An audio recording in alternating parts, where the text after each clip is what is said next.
everyone. It is now 6:30 p.m. Director Kelly, do we have enough for a quorum?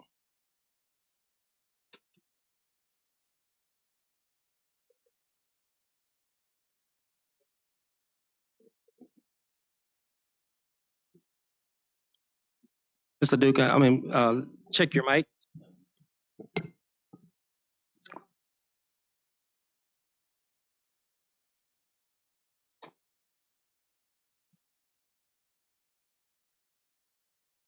Can you hear?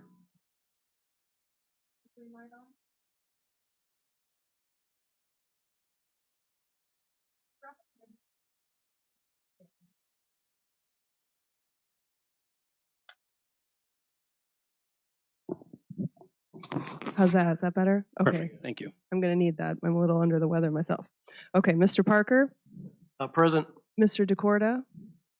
Mr. Fox sent an email that he wasn't feeling well, so he won't be here tonight. Mr. Williams, Here. Mr. Kendrick, Here. Mr. Moffitt, Ms. Flatley, Here. Mr. Myers, I don't see him, Mr. Nicely, Here. and Mr. Palavoda. Present. Yes, we have a quorum, sir.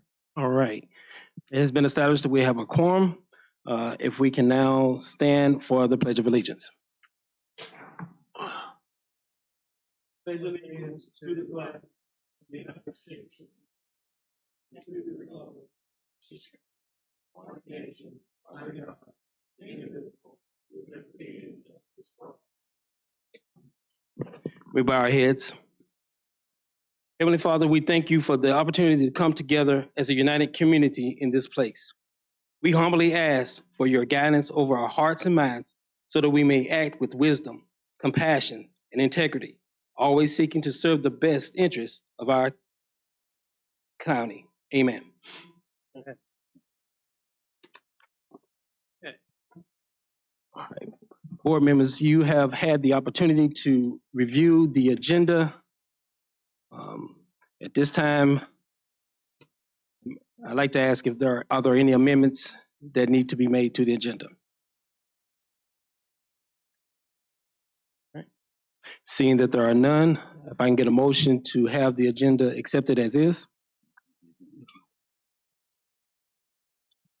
I'll make a motion to accept the current agenda copy for 11 March as is. Second. All right, motion has been made and seconded. All those in favor say aye. Aye. All right, the agenda will go as written. All right. First on the agenda is the approval of our minutes. So if you can take a minute just to review.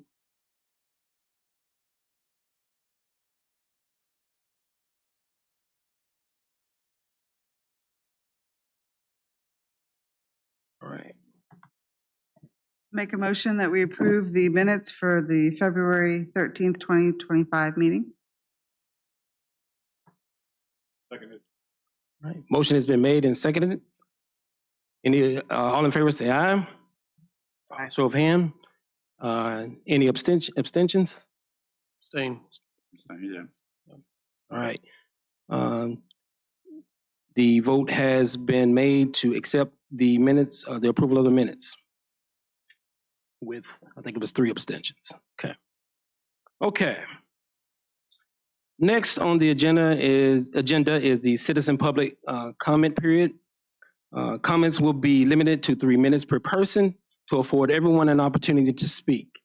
If comments relate to a specific public hearing item, we ask that you offer those comments at the time of the public hearing. Again, if the comments relate to a specific public hearing item, we ask that you offer those comments at the time of the public hearing. Right. A public comment period is now open. Is there anyone?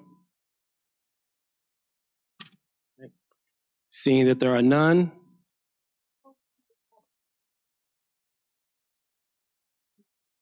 What's the question? Sorry.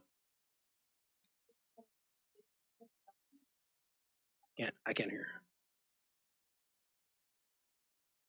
She's asking whether they're supposed to comment upon the items on the agenda. Well, if you look under public hearing, those are the applications in which, if you want to speak upon, wait to that period in time. Okay. All right. Are there any comments at the comment period at this time? All right. Seeing that there are none, this period is now closed. All right.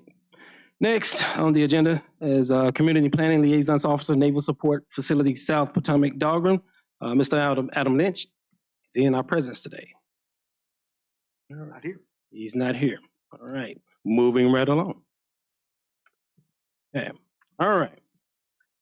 Next on our agenda is public hearing, Resolution PC 03-25, Application Z-202400219, Davis Hill Development Special Exception. Application is for a medium-scale solar facility on parcel 15-16. Hopefully you can hear this one. Oh, good. Good evening, everyone. I'm just going to give a very brief overview of the application and then turn it over to Will from Davis Hill Development.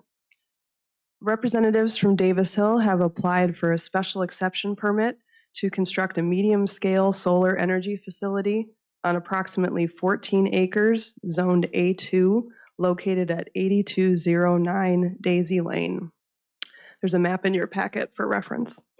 The area proposed for the solar facility is in the middle of a larger parcel that is 83 acres in size. The subject property lies within the rural development area as designated in the comprehensive plan. A major goal of the comprehensive plan is to preserve, encourage, and sustain the rural character of King George County in the non-primary settlement areas. A goal for utilities within the county, as laid out in the comprehensive plan, is to research and develop strategies to attract and support green energy, such as solar and wind, while balancing preservation of environmental resources.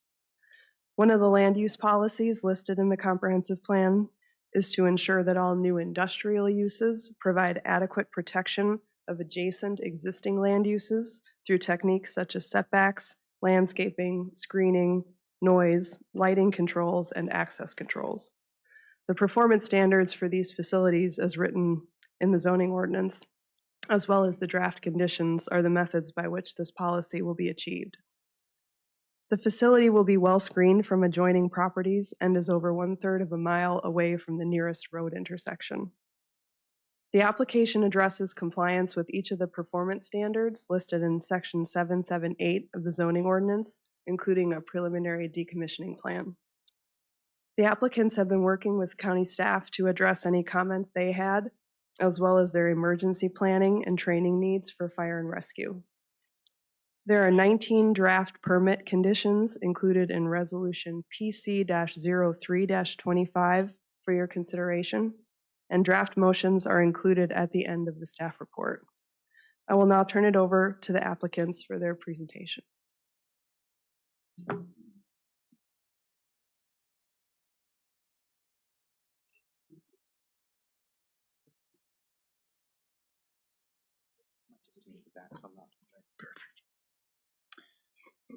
Thanks, Kelly. Good evening, everybody. Thank you for your time tonight. I know some of you have seen some of this information, so I apologize if it's repetitive, but anybody in the public, feel free to ask any questions. Happy to be as transparent and give you as much information as possible. So my name's Will Thurman. I work with a company called Davis Hill Development. My colleague, Chad Sutherland, is here in the back. And Davis Hill Development, I'll just give you a quick company intro, but we're a developer, owner, operator of community solar and community commercial and industrial solar projects. That meaning we develop, and we're also long-term owner operators, meaning we plan to own and operate the project throughout its life cycle. The reason I mention that is just there's other developers out there that come and permit projects similar to this or bring a project to construction and then sell it to another developer. That's not what we do. That's not what we're about. So, we are in the project through the life cycle. We're here understanding the community's feedback and trying to incorporate that into our project and plans and be a great community partner. This is just a high-level overview of kind of who we are. Skyview Ventures is our parent company, but Davis Hill Development is the development arm of that company. We started in 2013, so we do have experience in the community solar space. We currently own and operate just over 100 megawatts of community solar assets across 15 states. These are just kind of our statement of qualifications. I won't go through all these, but this presentation's been shared and public's welcome to look at any of these, but it's basically just showing that we're kind of a full service development arm. We do our origination in-house, meaning we reach out to the landowners ourselves to find the land and then do all the interconnection and due diligence process with Dominion in this case, and then going through the land use permitting, which we're going through now, and go through construction and to operation of the asset. So we have successfully developed 30 grid tie projects. That goes into that 100 megawatt number that I just spoke about before. We have currently, 250 megawatts in our current development pipeline, whether that's in development or under construction. This is just a high-level list of our operating projects across the country. As you can see, it's a majority in kind of the Northeast, Mid-Atlantic regions. We do have a few projects here in Virginia. We love Virginia. Chad is local to Virginia. And then obviously more projects up in the Northeast in New York, Pennsylvania, Maryland, et cetera. These are just a few pictures of some community solar projects that we've completed in the past. This is just for reference so people can see what a finished product does look like. It does vary site to site, depending on the conditions. This one will look a little different than the others because it's very naturally screened and very tucked away. So community solar in general, so it's also known as shared solar in Virginia. The program currently is the Virginia Shared Solar Program. So the model is we produce solar energy on site, we sell it back to the grid. Dominion does bill credits back to the subscribers. So you as the community members could subscribe to this farm and get around a 10 to 15% bill reduction on your power bill. We'll go into more detail on that now. I just wanted to give you a high level overview. So the project details, it's 2.7 megawatts AC. So the total parcel acreage is just about 83 acres. We are only occupying about 12 acres of that parcel. As Kelly mentioned, it's kind of the middle portion of the parcel. It's heavily screened by existing trees and tucked back off of Dansey Lane Road, and you cannot see it from any abutting properties.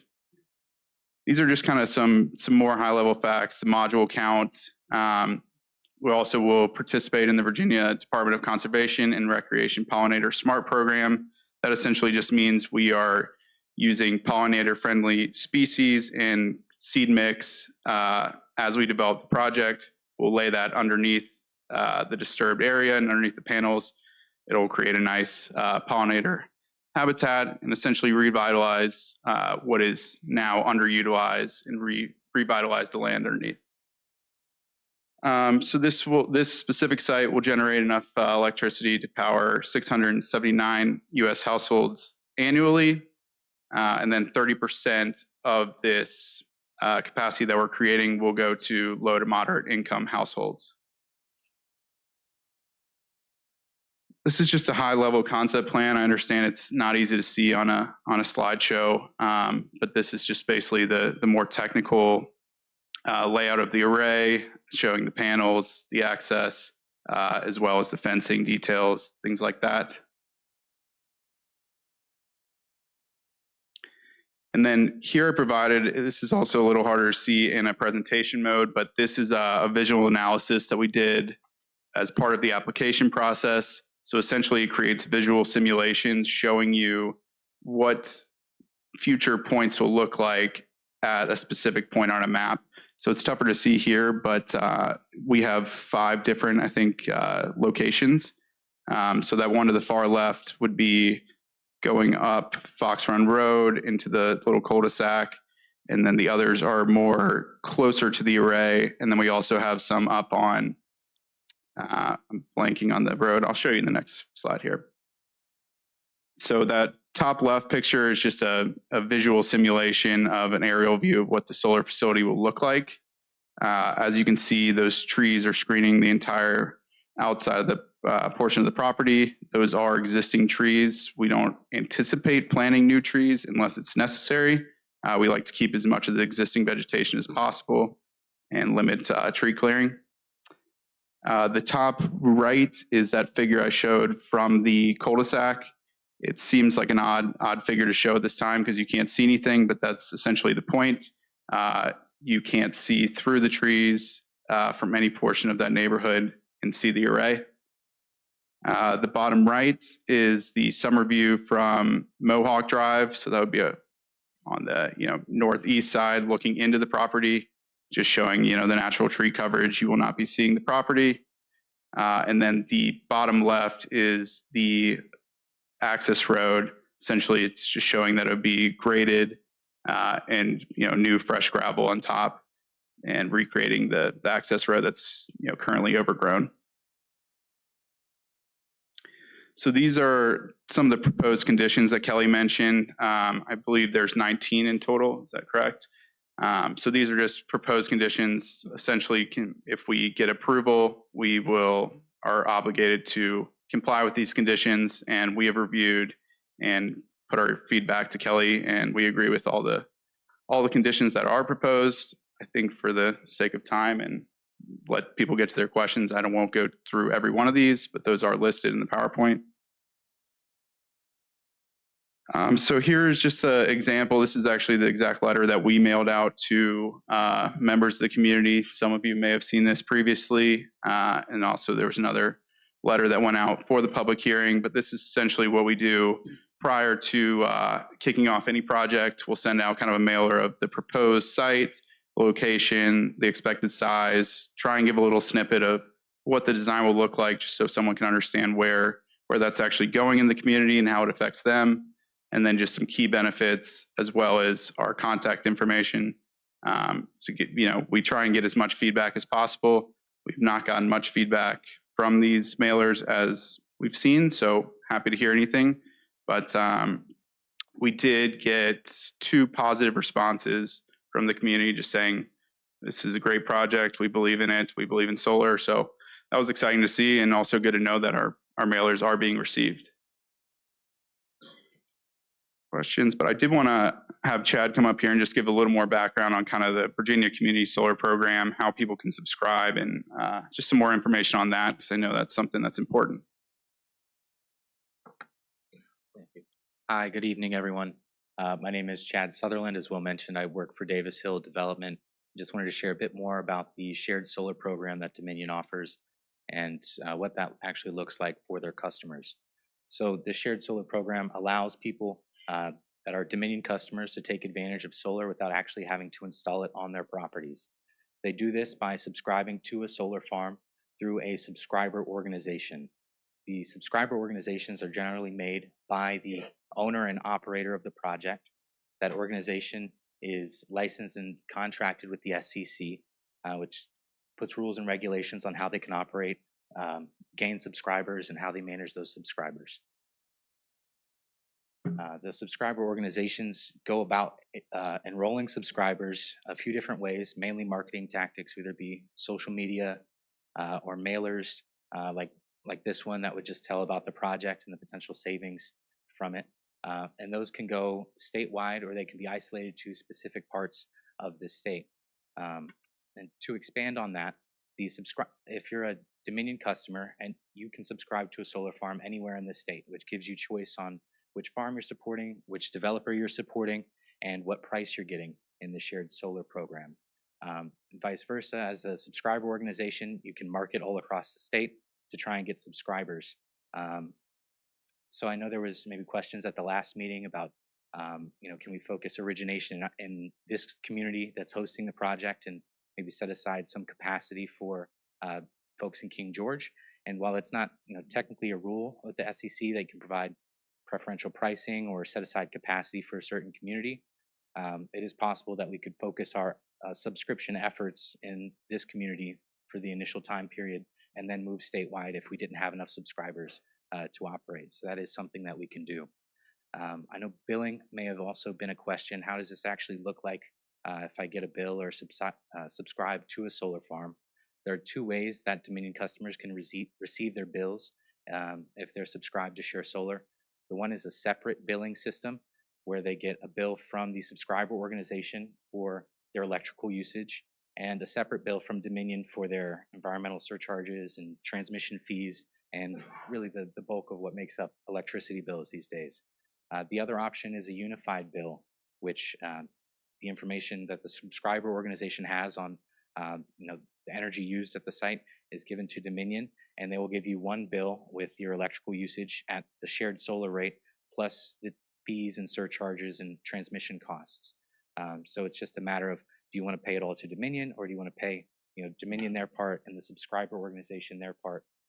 It's just a matter of choice and convenience for the customer on that front. So that's really what I had to share about the shared solar program and how subscribers are brought into the program and managed, and what bills look like. And I'm happy to answer any questions on that front. Thank you. Perfect. You can stay right here too. Yeah, I don't know how the question process goes, but Before we move on with this process, I saw Mr. Adam Lynch come into the building.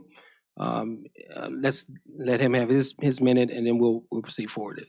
sounds great. Mr. Lynch, you now have the floor.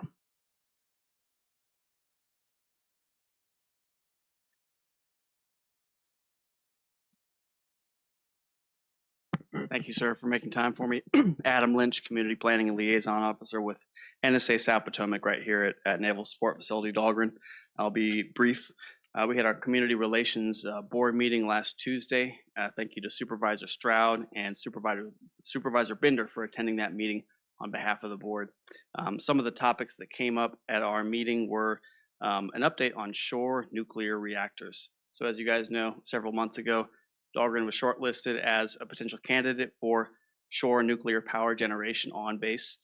We were informed finally officially that we did not make the first round of cuts, and we're not selected sort of onto that next level for potentially nuclear production, small scale nuclear production on base. However, we are anticipating more emphasis, as I've mentioned before, on energy resilience and production, and look forward to those conversations with higher headquarters. We also met Ms. Amy Southall, your new communications and outreach engagement coordinator. We're really happy to have her there, and really enjoying how the new energy she's bringing to the county's departments. We have been hard at work keeping up with the return to work sort of growing pains we've been experiencing on base over the last month and a half. We're experiencing higher than normal volumes of vehicles coming in the gates, which is somewhat of a strain on our staff and resources and security. So we appreciate the community bearing with us as our line backs up longer than it's been for some time. Also want to give a shout out to Sheriff Giles for agreeing to put a electronic sign coming over the hill on 301 to warn drivers as they approach the base in Dahlgren Road that there is frequently a traffic backup onto 301 now. That's how many vehicles we're accommodating in our morning commutes. There's also a lot of chatter out there about looming budget cuts affecting the Navy. And while I can tell you that I'm getting a lot of the same news you guys are, and there's a lot of speculation, what we've noted so far, at least when it comes to the Navy and federal cuts, is most of the immediate job losses we've noticed at the Navy level are at the very high and the very low levels, including the Chief of Naval Operations lost her job as a political appointee, as well as probationary employees are eligible for layoffs and furloughs. So at this point, we are still trying to get to work and do our jobs to press forward with our mission until we get further clarification from higher headquarters. However, I would be remiss to mention that there are not some storm clouds potentially on the horizon when looking at whether and how Dahlgren will be able to weather future budget cuts. a couple things are working against us. One of those is that the base has a disproportionate number of civilian employees, and that is so far has been most of the emphasis in the federal administration's emphasis on reduction of force and layoffs so far. Another is the particulars of the Dahlgren mission when it comes to research and development. And if you're interested in reading and learning more about that, I would direct you to a Fredericksburg Free Press article 3 days ago on March 8th for you to enrich yourselves. I'm not the best messenger to communicate all this information in detail. But I can tell you I will still show up every month to do my job here until they tell me otherwise. Thank you for your time and attention. So we thank you for your attendance, and we promise not to shoot the messenger. Thank you. Okay. All right. So I'm gonna now open the floor for a public hearing on resolution PC 03-25 application Z-2024-00219 Davis Hill Development Special Exception. Please keep in mind to keep your comments to a minimum of 3 minutes or less. And okay, all right.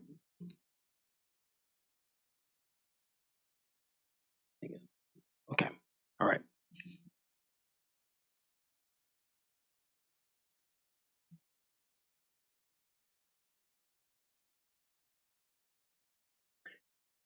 And if you have a comment about the 0-2024-00184, other words, the Gibson Solar Project, we'll ask that you hold those comments until the next presentation. All right. Okay. All right. First on the list I have is Don Chandler. Hi, Ms. Chandler. Thank you. Some questions I have is I know that there is a large wetland back in that area. I cannot imagine them putting solar panels down in the wetland, but I just wanted to ensure the wetland would be preserved. And the other question I have is I spoke with one of the gentlemen earlier, and they talked about the concept of having sheep possibly doing the grazing to keep the grass down. And I was wondering if that was still the direction they were planning to go, and if so, how they intend to ensure the sheep are safe, particularly given the coyotes, the foxes, and not having sheep in our yards. Thank you.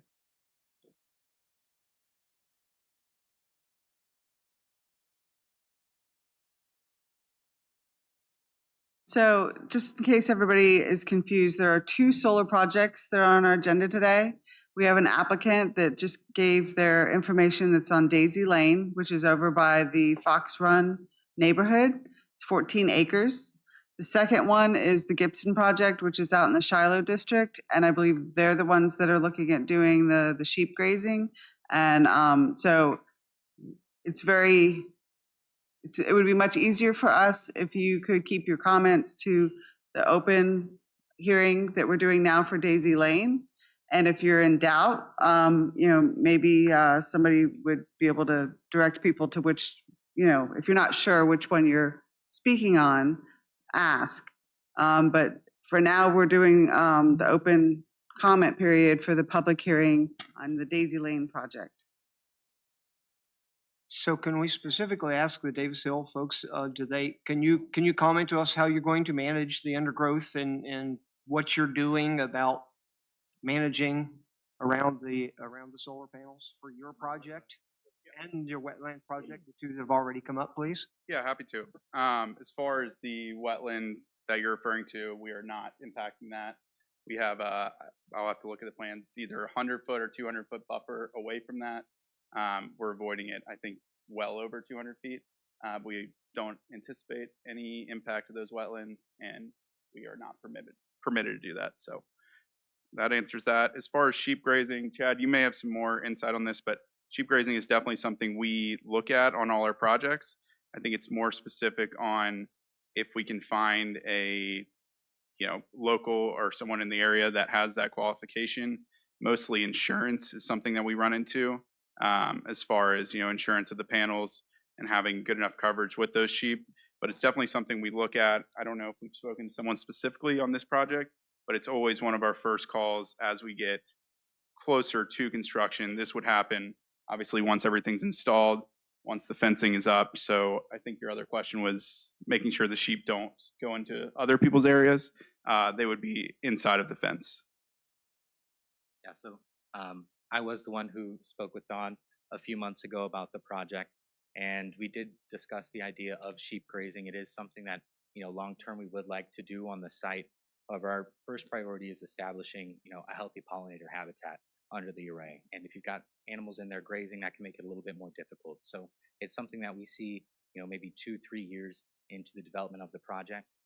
In the meantime, we're planning to use mechanical mowers to manage vegetation under the array. As far as security for the sheep, if we ever do get to that point, we will have obviously the fence around the array, which will either be chain link or livestock fencing. I don't know if we've exactly hammered that point down yet, but it should be capable of keeping animals in. I grew up on a goat farm, so I know it's not exactly that simple, and there may be some reinforcements and adjustments that have to be made. As far as their safety, generally there will be a livestock guardian dog on site. A lot of the Thank you. Yeah, a lot of the grazers that operate in the state of Virginia, and this is kind of a growing economy, growing market of sheep being grazed on solar. They'll kind of tour around the state, dropping off their flock and the guardian dog, hanging out for a week or so, and then going on to another site. So there's generally a livestock guardian dog and somebody responsible for the sheep and the dog. Within 30 minutes, that would be able to respond if they knew something was going on. Thank you. Thank you. All right, next on the list for public comments, I have Mr. and Mrs. Johnny Breeden.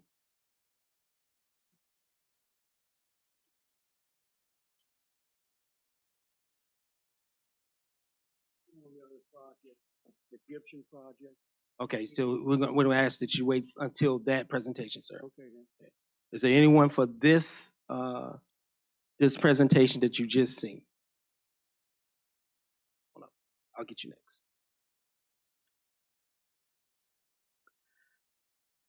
You can state your name and your address. James Shaw, James Monroe District, speaking as a taxpayer.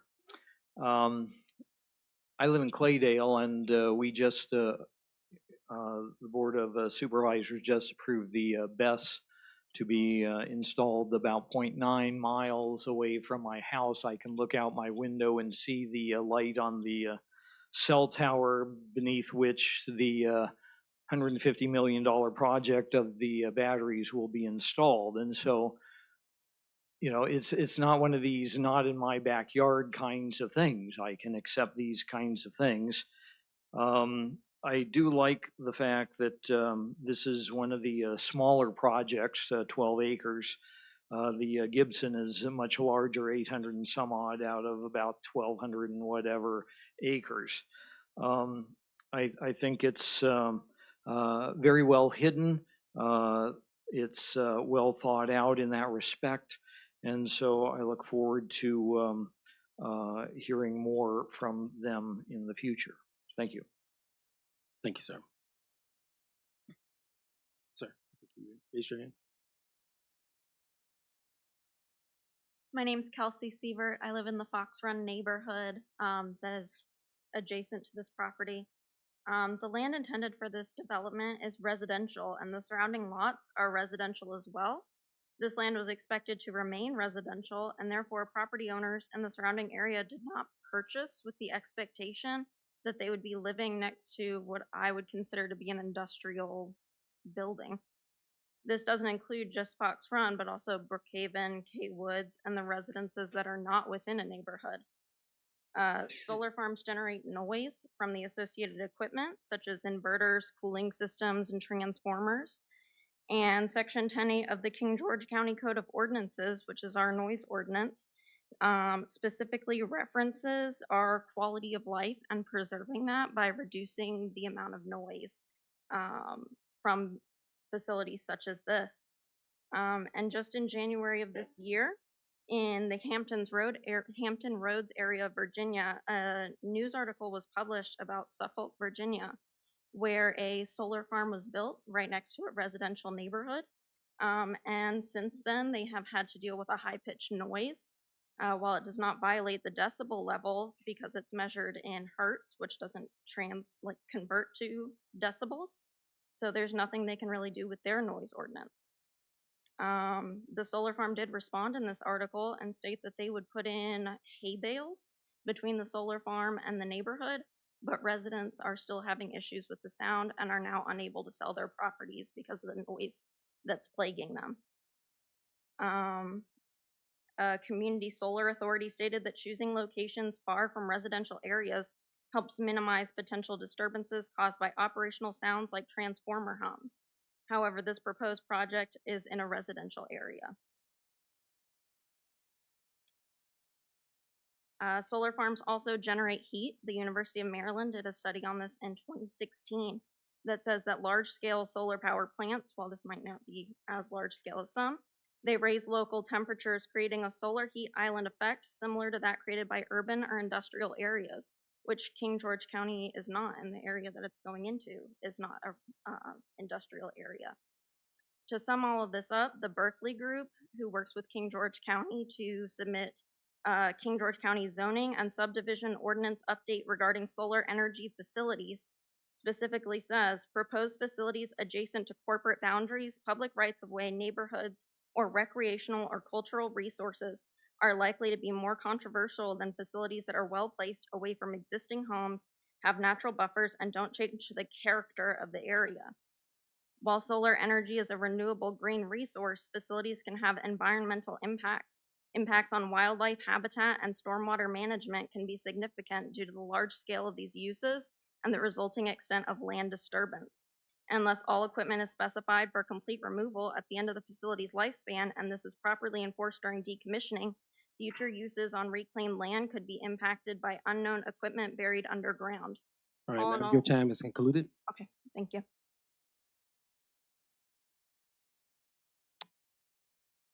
I think, yes, sir. Yes, sir. My name is Glenn Gooden. I also live in Fox Run Estates. And I don't have comments, but I have more questions. I hope you can answer. First one, you kind of answered who was the main benefactor of the solar farm. But second, how are your panels integrated into the existing grid? Do you expect any challenges in connecting to the grid? Because the closest substation is Arnold's Corner. Then we got a 10 kV line that goes down Dolphin Road. How do you plan to tie it to the grid, overhead or underground lines? You know, that's the question I need to would like to get answered. What additional infrastructure, DC to AC converters, your battery storage, is all that going to be on site, or is it going to be near a substation? Do you have to build another substation for that? Who pays for that? Where are your transformers, your switching gear, all that additional infrastructure, where is that made? How do you get it? Where does it come from? Any SCADA, AI, or additional wireless monitoring that's going to be used there? Any vulnerabilities for security? How do you ensure the solar system will cause or will not cause any disruption to the local grid during peak hours or in the event of a power outage? How will your solar panel system affect utility bills for our community? Will any excess power generated by the solar panel be compensated? Can you explain the process for tracking energy production and consumption to ensure we're receiving the proper billing or credits from the utility company? And will those be publicly available? And also, what is your plan for recyclables and consumables when parts start to fail prematurely? I ask this because my job is I do threat and vulnerability assessments on critical infrastructure, and I see a lot of trends. One of those, one big executive order that was just recently signed by our sitting cabinet is to get away from green energy and go back to fossil fuel. And so this may affect things moving forward with this type of project. Also, I mentioned failing equipment with tariffs on China and a lot of these parts coming from China. What do you see with your supply chain? Is that going to increase costs, decrease those costs? Will that affect us at all? We just seem to have a lot of things going on with this type of stuff. Who eats that cost? You do, or do we come out of that and things like that? All right, thank you. you guys have shared information in which they can contact you, right? The general public can contact you at, you send an email. Sir, I would suggest that you write those questions out, send them an email, so they can answer you specifically on all of them. I think that will best serve you in that capacity of all the questions that you have. Is there any others? Yes. Good evening. Doug Hancock, I live at 9534 Mohawk Drive, Steamboat, Virginia. My property backs up directly to their property. I've looked at the paperwork you guys sent out. I've seen it. Whether it's 12 acres, 14 acres, it looks fairly well designed. My question for you guys and for the board is, once they have the 14 acres installed, what prevents the scope of that project from going to the full 82 acres? So that's my primary concern. Once they have the 14 acres planted, that sets the precedence for them to be able to come in and backfill that property. So, and going back to her comment, my property on Mohawk Drive is zoned A2, just for the record. Thank you. Thank you, sir. Any others? Yes, sir.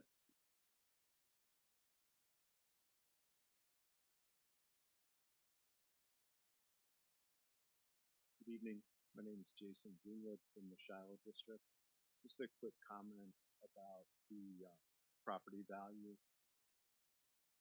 Both of these solar projects have to get a special use exception, and it has to go through all of you. As property owners in the county, I think there's been a good amount of questions and concerns, and a property owner should be able to rely on the comprehensive plan and on zoning that's designed for the development of the county.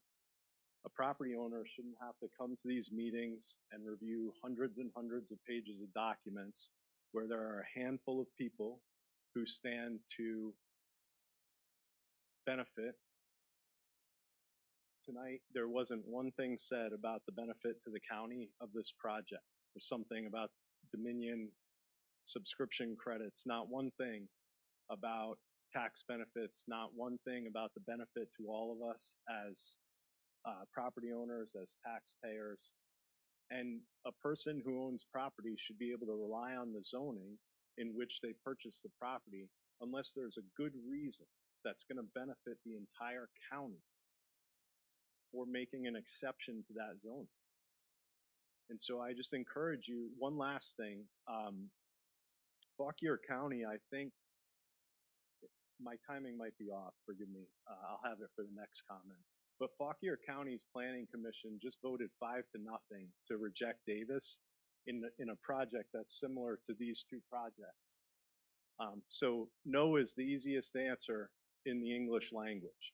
And there's no obligation on your part to just step aside and let projects come in here and change the zoning plan of the county. There's no obligation to do that. And either Fauquier County did more homework than we have, or they just missed something and we get lucky. And I that gives me pause. I'm not gonna lie. So please consider that and realize that a no is very simple. Thank you. Thank you, sir. Yes, sir.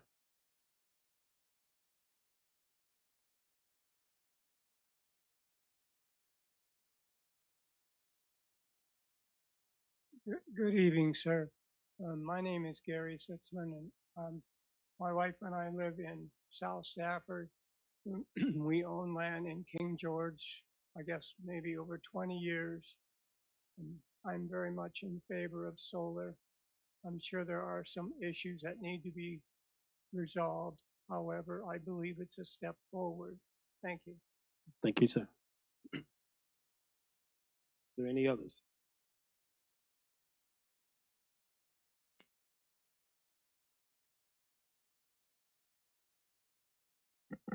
Ladies and gentlemen, thank you. My name is Bob Beard. I'm 15316 Kings Highway in the Shiloh District. I wanted to say that this is a controversial issue you're discussing here tonight. I have several thoughts on the issue.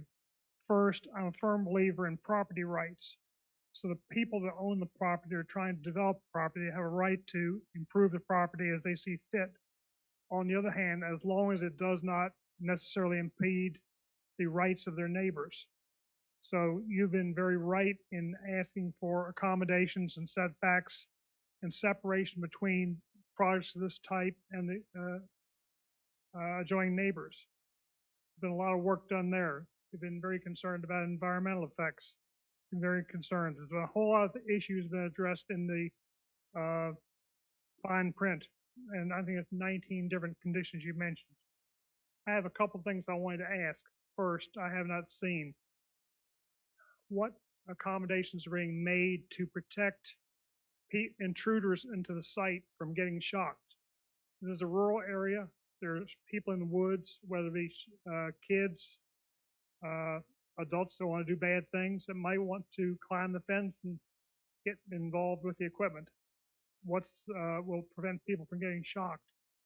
What will protect the equipment from people trying to shoot at the equipment? What is being done for protection to the equipment and to the others around it? Question I have also is what accommodations is being made to ensure continuity of safety during construction of the equipment? Who's going to do the inspection? Who's going to pay for the inspectors for that equipment? Then who's going to do the inspection and maintenance of that equipment on an ongoing basis once the equipment has been developed? Thank you. Thank you, sir. Are there any others? Right. Seeing that there are none, this public hearing for the Davis Hill Development Special Exception is now closed. The floor is open to the Planning Commission.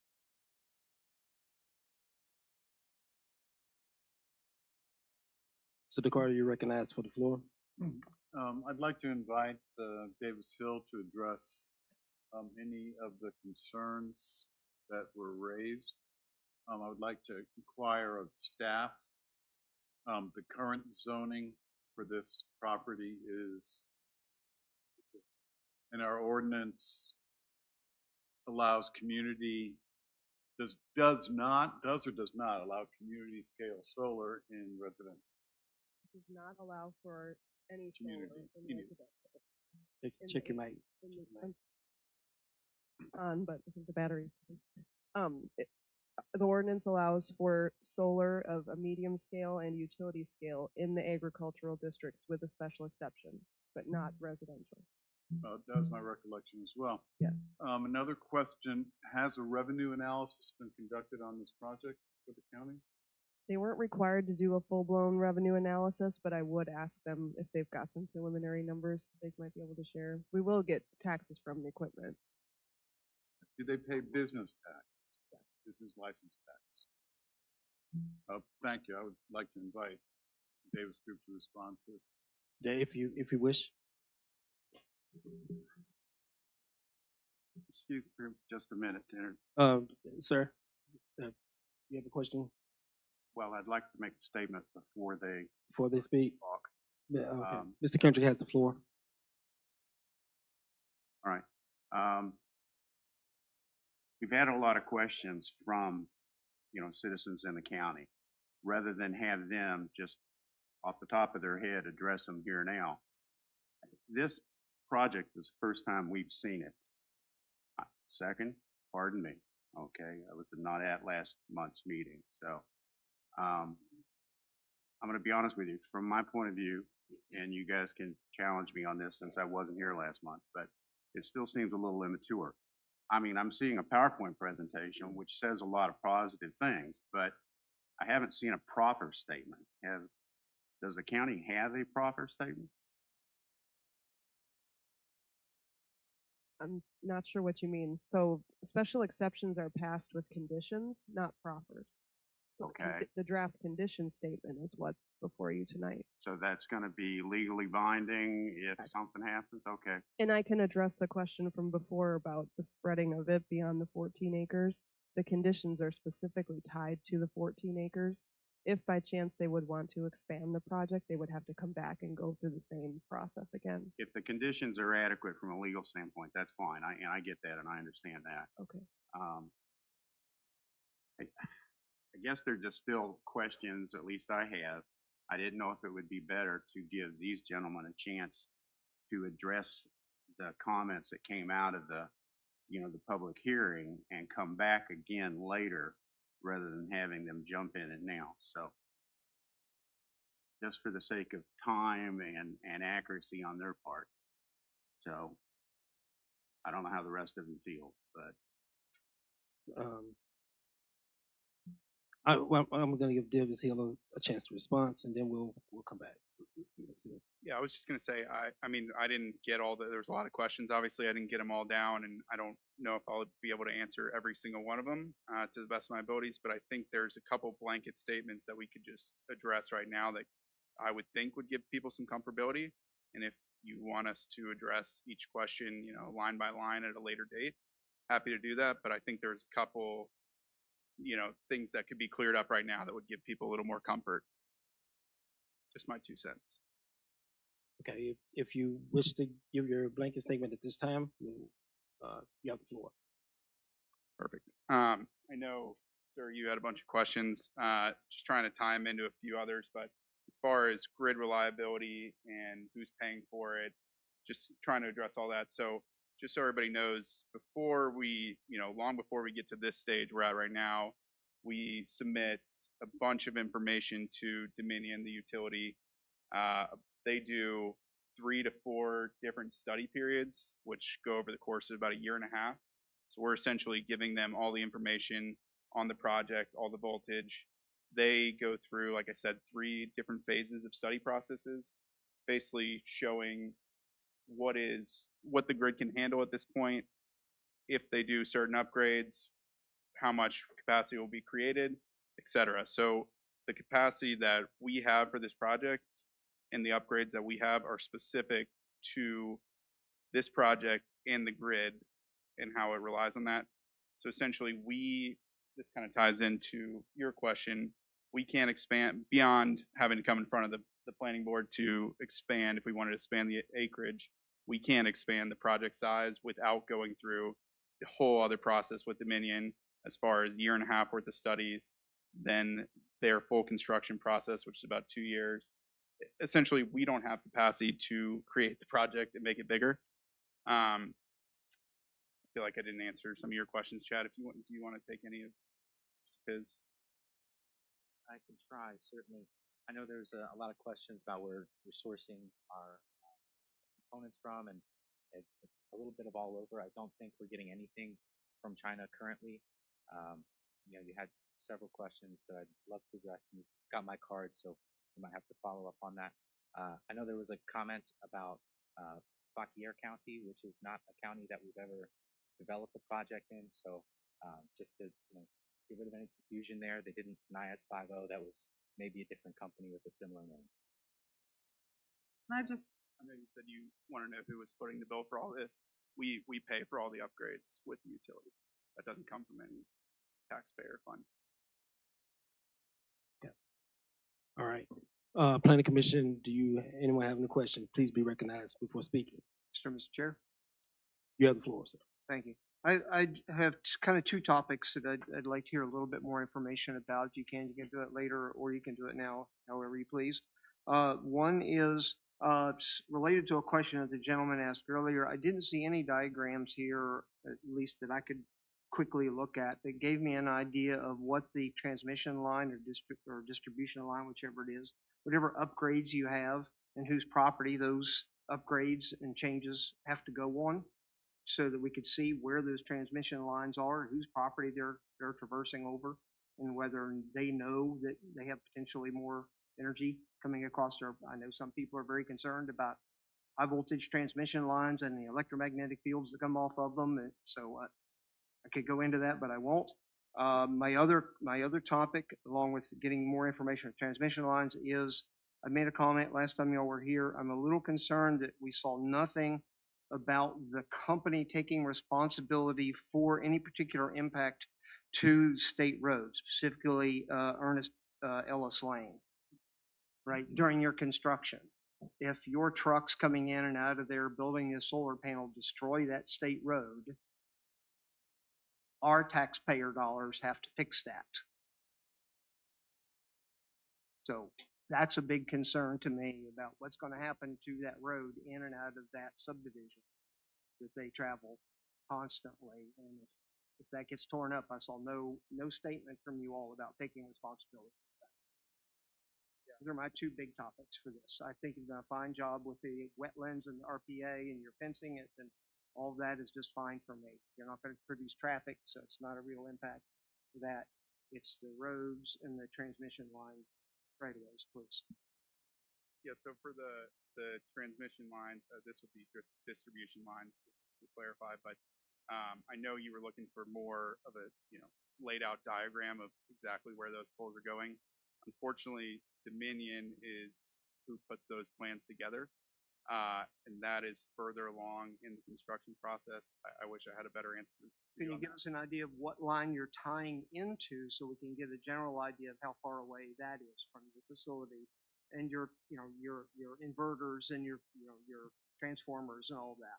Yes, so we layouts of those. I think they might be in your diagram, but I can't quite blow it up enough to really read it. They are in the diagram, but we also have clear written instructions from Dominion on the exact upgrades, which poles they're tying into, et cetera. We can share that with you. I think it would just be easier to read that as opposed to me calling it out right now, just because it's very specific to each poles. But essentially, we're putting 3 new poles at the project site, and then it ties into, at Fox Run, I believe those are underground lines. It'll tie into those underground lines, and then it pops out at Dahlgren Road to tie into the existing, or upgrading the single phase to 3-phase at Dahlgren Road. And like I said, I can provide you the description with each pole and numbers that makes it a little more understanding, but that's as layman terms as I can be on. I'm not concerned about that level of detail. It's more of, on your overall laydown, where generally do you expect these lines to go? I don't need pole numbers and heights and that level of detail. Yes. It's not our purview to get into the Dominion Energy's design project. I'm sorry. And I know you were talking about damage to the road. We have not engaged VDOT yet, but I would imagine they would have some sort of stipulation about damage to the road. I don't know the answer to that off the top of my head, so I'll get some more research back to you on that. But also, if we need to put some sort of bond in place to have language that repair the road if damaged, we're happy to do that. Ms. Flatley, you've been identified. You now have the floor. Well, Mr. Nicely caught most of what I was going to ask. I just want to confirm there's no new transformers or big utility network that's in the fences that's going to be out in front of someone's house. I think that was part of the question, is you're not adding anything transformer wise or anything like that. Correct. We're just upgrading the existing infrastructure. So it shouldn't be new poles. It would be or would not be a new pole location, but it could be an upgraded pole, if that makes sense.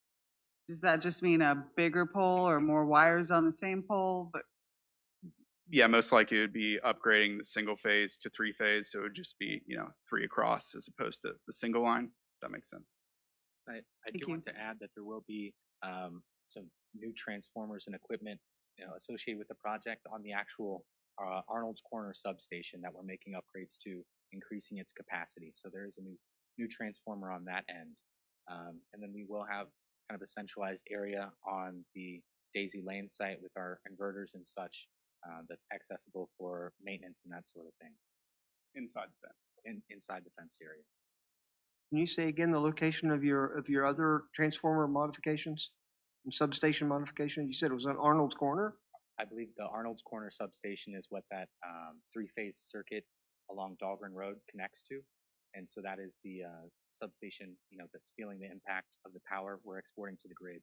And we do have to make upgrades to it. Okay, so it's a power handling capacity you have to change. So there's still a 3-phase line that comes down through there. Correct. It's just increasing the capacity. Thank you. Any other panels, members, questions? Yeah, I have one. Can you speak to the sound that this equipment will generate? Yeah, so sorry, I did forget to address that. I'm sorry. The our inverters, like we have inverter specifications and equipment specifications that have the decibel levels on all of them. I don't want to misquote this, but I believe our current inverter is 65 decibels. I'll go back and confirm that. Either way, the location, the central location of that inverter compared to, you know, the abutters and the closest neighbor, there is no chance that someone could hear that, and we can, you know, send over any analysis that shows that. But I think it's like that decibel level is like 100 feet, and we're well beyond that. Mr. DeCarlo, you've been recognized. You have the floor.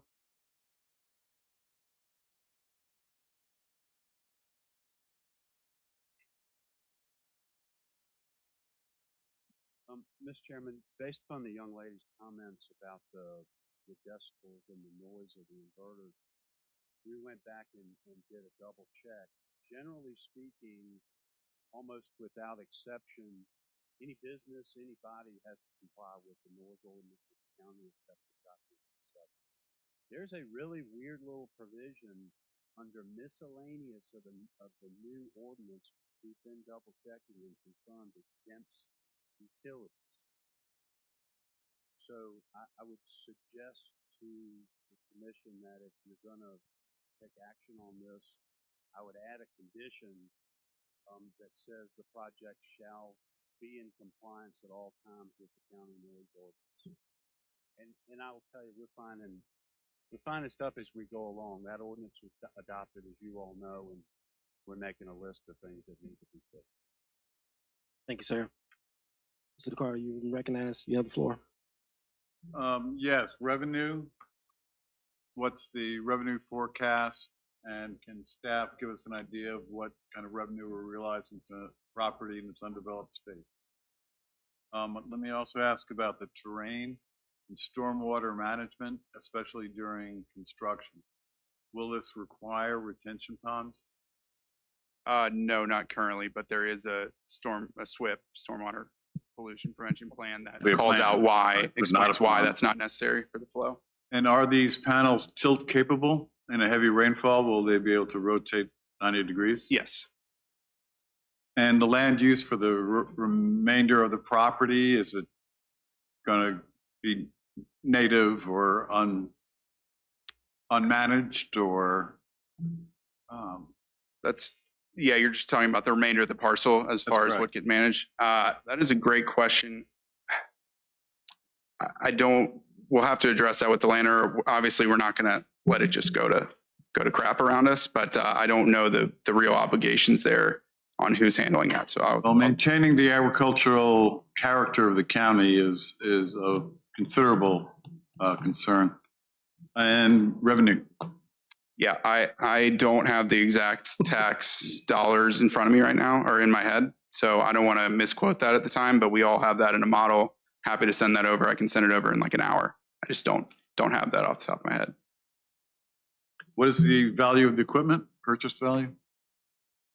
Like all in equipment price? I think it's like 6.2 million. That gives us an order of magnitude. Thanks. Gotcha. Yeah, and I can confirm those numbers too, but I think it's 6 to 7. Mr. Chairman, wait, sir. So if we're going to make some amendments, like Mr. Stewart said, with regards to the noise ordinance, I'd recommend we put something in for roads as well. Because once we approve this as it is, and there's damage to the roads, if there's no provisions in this application that would allow for, or require rather, the applicant to fix any damage, then it is on the taxpayer dime, and the other residents would have to live with that, is my understanding. So if we're going to update those, we might want to include that as well, just to make sure that we've covered our bases, because I don't believe that that would be any kind of anything we could go back on after the fact. Yes, ma'am. Thank you, sir. Just want to draw your attention to conditions 15 and condition 17. Those specifically relate to roads and road improvements. So just want to read through that before you guys decide to make any more changes.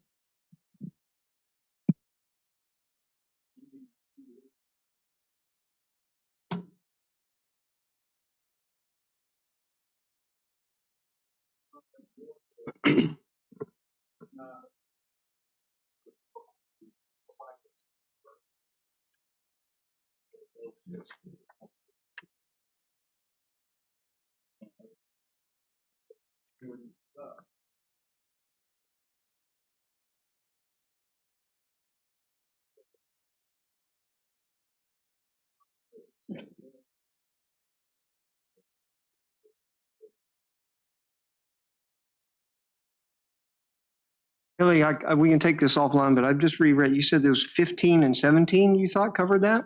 Conditions 15 and 17, yeah. Yeah, I see that road 15 says they have to come up with a plan for the access roads. And they have to follow VDOT standards. I see nothing about dealing with, Yeah, condition 17, it addresses if there's any damage done. Page 7 of the staff report? Okay. Yeah. Kelly, Mr. Chairman, it says plan shall address traffic control measures, a pre and post construction road evaluation, and any necessary repairs to the public road that are required as a result of damage from the project. Thank you, sir. Any other questions or any concerns? Mr. Kendrick, you have the floor. Good question. Mr. Kendrick has the floor. All right. I apologize if you said this because I did miss last month's meeting, but the questions. You're not changing any topography. There's no grading or anything. Just scrubbing and getting rid of the brush and undergrowth. Correct. Yeah, no grading. The only, I say no grading, the only grading that could potentially occur would be the access road, just That's gravel understandable. grading, but on, within the array, no grading. The supports for the actual solar collectors are being driven, right? They're not being dug.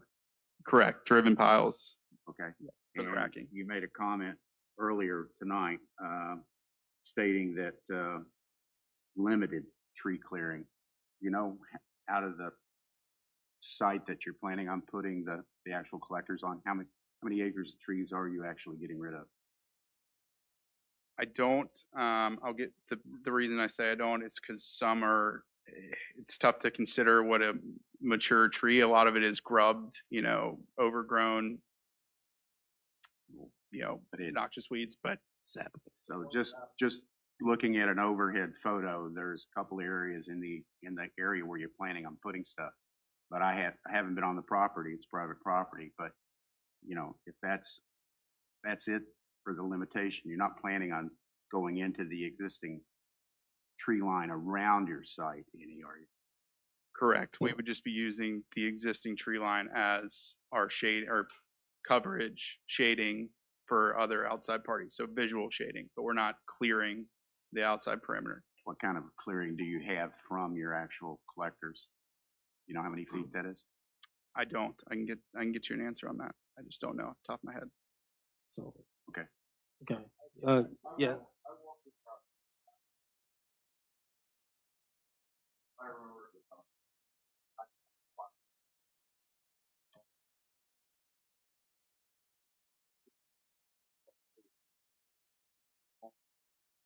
So those inside that, okay. All right.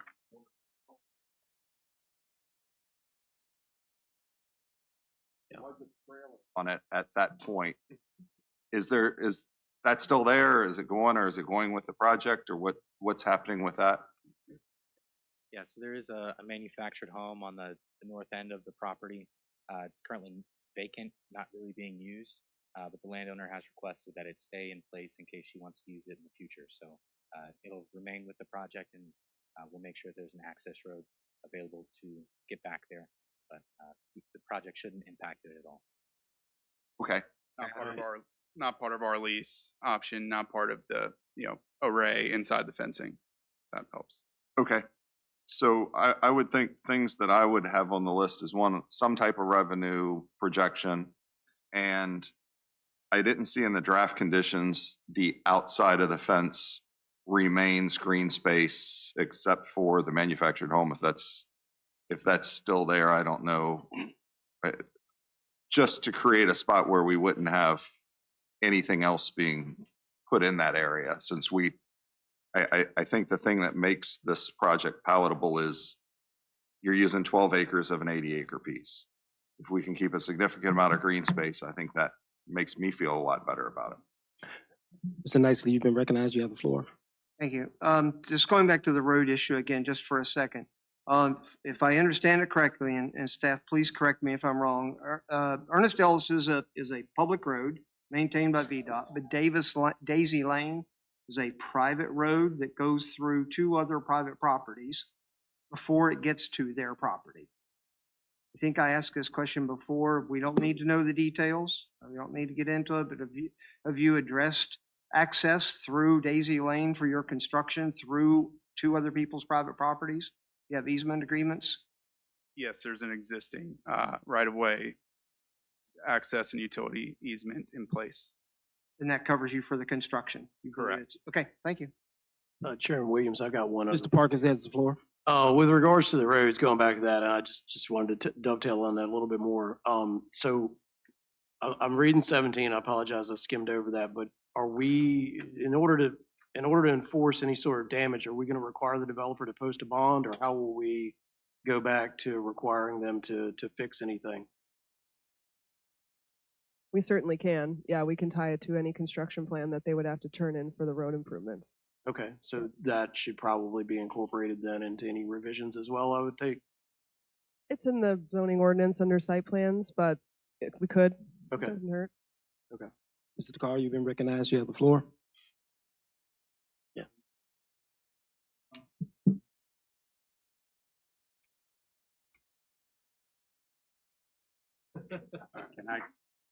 Can I have a second, sir? Yes, sir. Another quick question. How are you planning on cleaning these collectors? I ask because are you going to be needing wells or groundwater extraction for cleaning? Chad was just saying there is a well on site, but no, we don't need any access to water. So we have a O&M crew, operations and maintenance crew, that we have a separate O&M agreement with. I can't remember if that was part of the application process. I'll check, but essentially details out how we plan to operate and use maintenance of the facility. But there's a asset management group that comes out, cleans the panels. I don't know specifically which one this would use, but some are using some robot technologies. Others are just by hand. So yes, they'll be cleaned. No, we will not need access to public water. All right. Unless there's a burning, Mr. Carter, you've been recognized. You have the floor. This is a lease arrangement or a purchase? Lease. And the term in years is indefinite, or?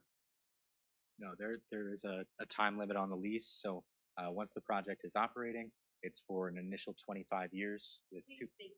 Yes, ma'am. The lease is for an initial 25 years with two 10-year extensions out to 45 years. At that point, we have no longer any claim to the property.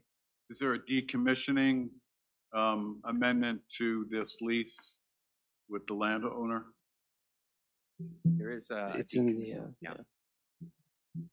There's a decommissioning section both in our There is, lease yes, sir. option, our commitment to the landowner, but also in our application to the county. All right.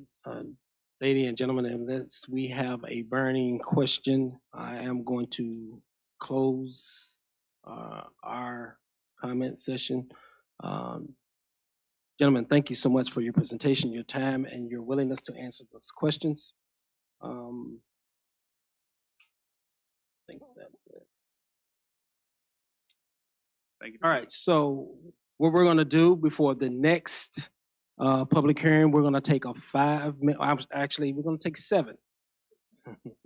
Don't ask me why I picked 7. We're gonna take a 7-minute break. Can I get a motion for that? I'm sorry. Need to take some sort of action on this one, you guys. Ah, okay.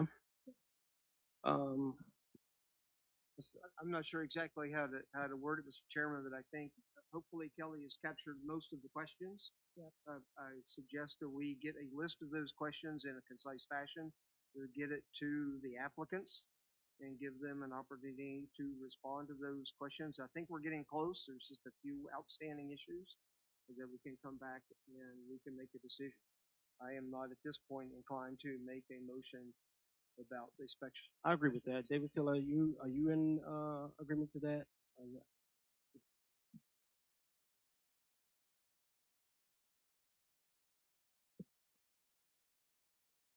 I did. I do believe. If it's not, public hearing is now closed. Second time. All right. David Hill, do you have any, objections to what has been proposed and what's been said?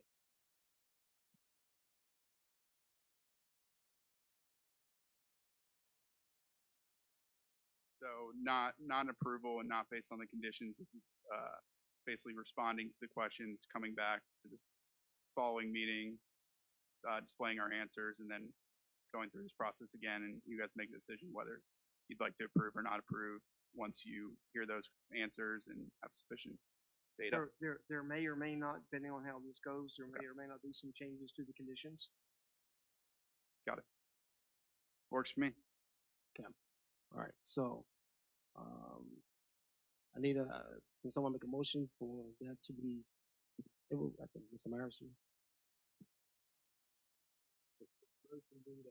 Motion is to place this vote in abeyance until such time that the terms and conditions and questions are met that we've posted tonight. Correct. Okay. This working? Not really. Can't figure out how to make it work, but I'll pretend like it is. I think the motion would just be to defer to the next regular. There we go. Okay. All right. I make a motion that we defer a ruling on resolution number PC 0325 until the next meeting. So what? The next regularly scheduled meeting. Motion's been made and seconded. All in approval, show of hand. Any opposed? Passes unanimously to present on the next scheduled meeting. All right. Thank you. Thank you very much. This section is now closed. And we are going to take a, again, 7-minute break. If I can get a motion for that. Motion, take a 2-minute break. Motion's been made and seconded. 7-minute break.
application Z-2024-00184, Gibson Solar, special exception. This application is for a utility scale solar facility with a livestock operation on multiple parcels in the Shiloh, Metro, whatever that is, district. All right, thank you. All right, thank you, sir. Once again, I'm just going to give a very brief overview, especially since you've heard this one a few times. Representatives from Open Road Renewables and Gibson Solar have applied for a special exception permit to construct a utility scale solar energy facility combined with a sheep grazing operation on approximately 890 acres of private land made up of 48 parcels in the Shiloh district. The subject property also lies within the rural development areas as designated in the comprehensive plan. A major goal of the comp plan is to preserve, encourage, and sustain the rural character of King George County in the non-primary settlement areas. A goal for utilities within the county as laid out in the comprehensive plan is to research and develop strategies to attract and support green energy, such as solar and wind, while balancing preservation of environmental resources. One of the land use policies listed in the comp plan is to ensure that all new industrial type uses provide adequate protection of adjacent existing land uses through techniques such as setbacks, landscaping, screening, noise, lighting controls, and access control.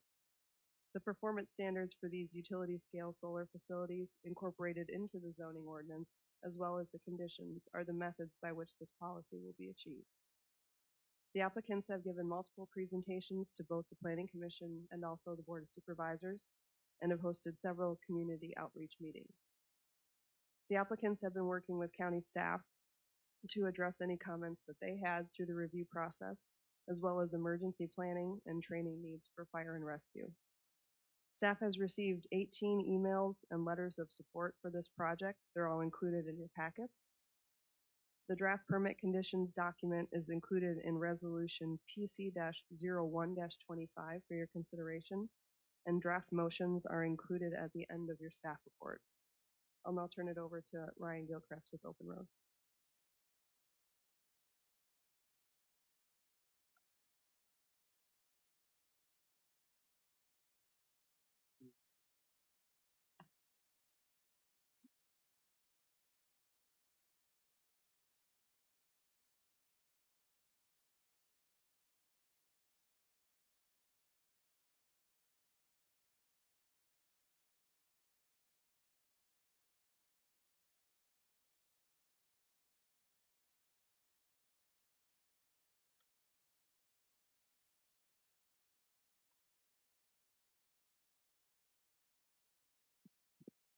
Good evening, Mr. Chair.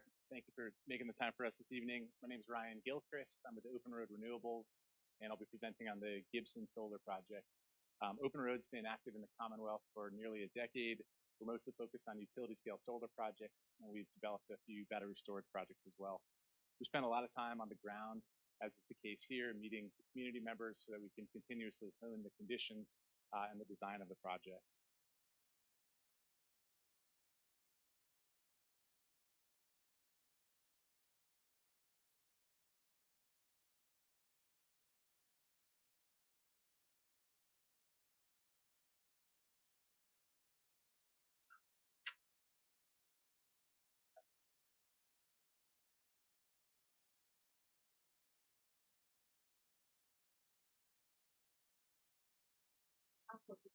Oh, thank you.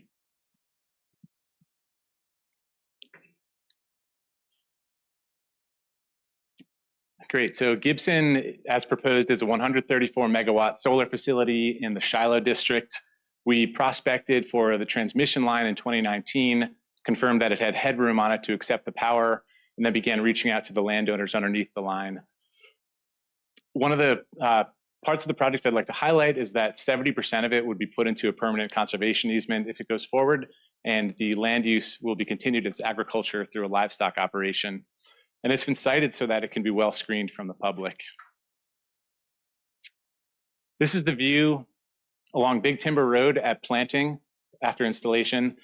You can see that the ordinance that you all passed a couple years ago did a really nice job of requiring quite a bit of screening, probably the strictest we've seen, which is great.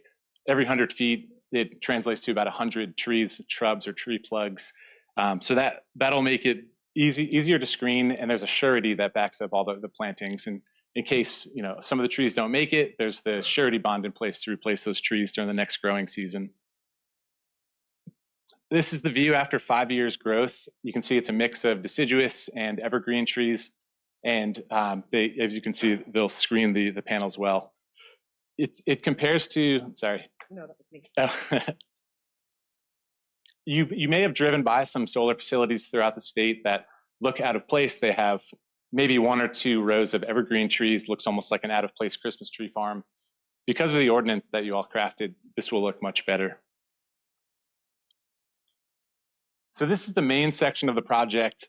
What I'd like to highlight here is that out of the property, roughly half of the area is the buffer area. So those pink areas are the vegetative screening and just open areas that are left in place. So only about half the property is actually inside the fence line.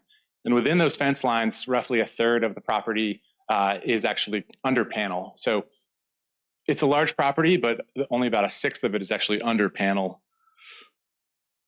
And this is the full extent of the project. It extends east and west from that central area. And that same ratio stays in place. So roughly half in the buffers, half in the fence line, and then only a third of the area within the fence line covered in panels. This map shows the overlay of the land that we'd be putting into this permanent conservation easement.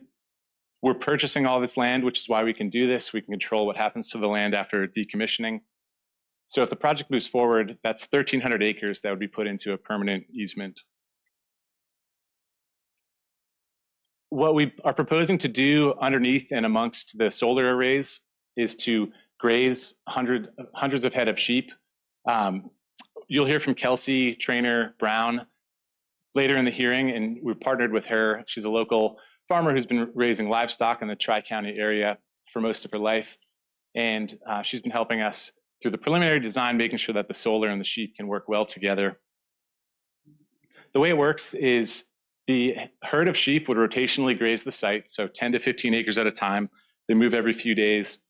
And it's a compelling business case for the farmer because in addition to the revenue from selling lamb into the market, there's also a salary paid for the vegetative management services that they're providing to the solar farm.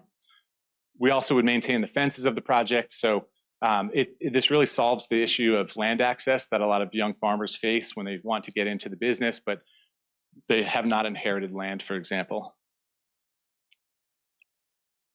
One question that comes up is the scale of the project. So this is 890 acres.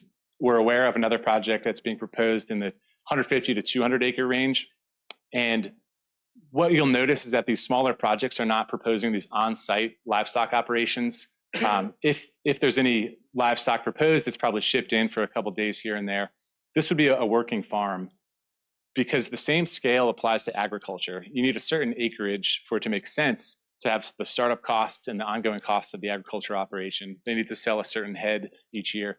Similarly, with utility scale solar, you need to produce a certain amount of power to be able to sell it into the grid at the wholesale rate. So there's that commonality between the two that works here.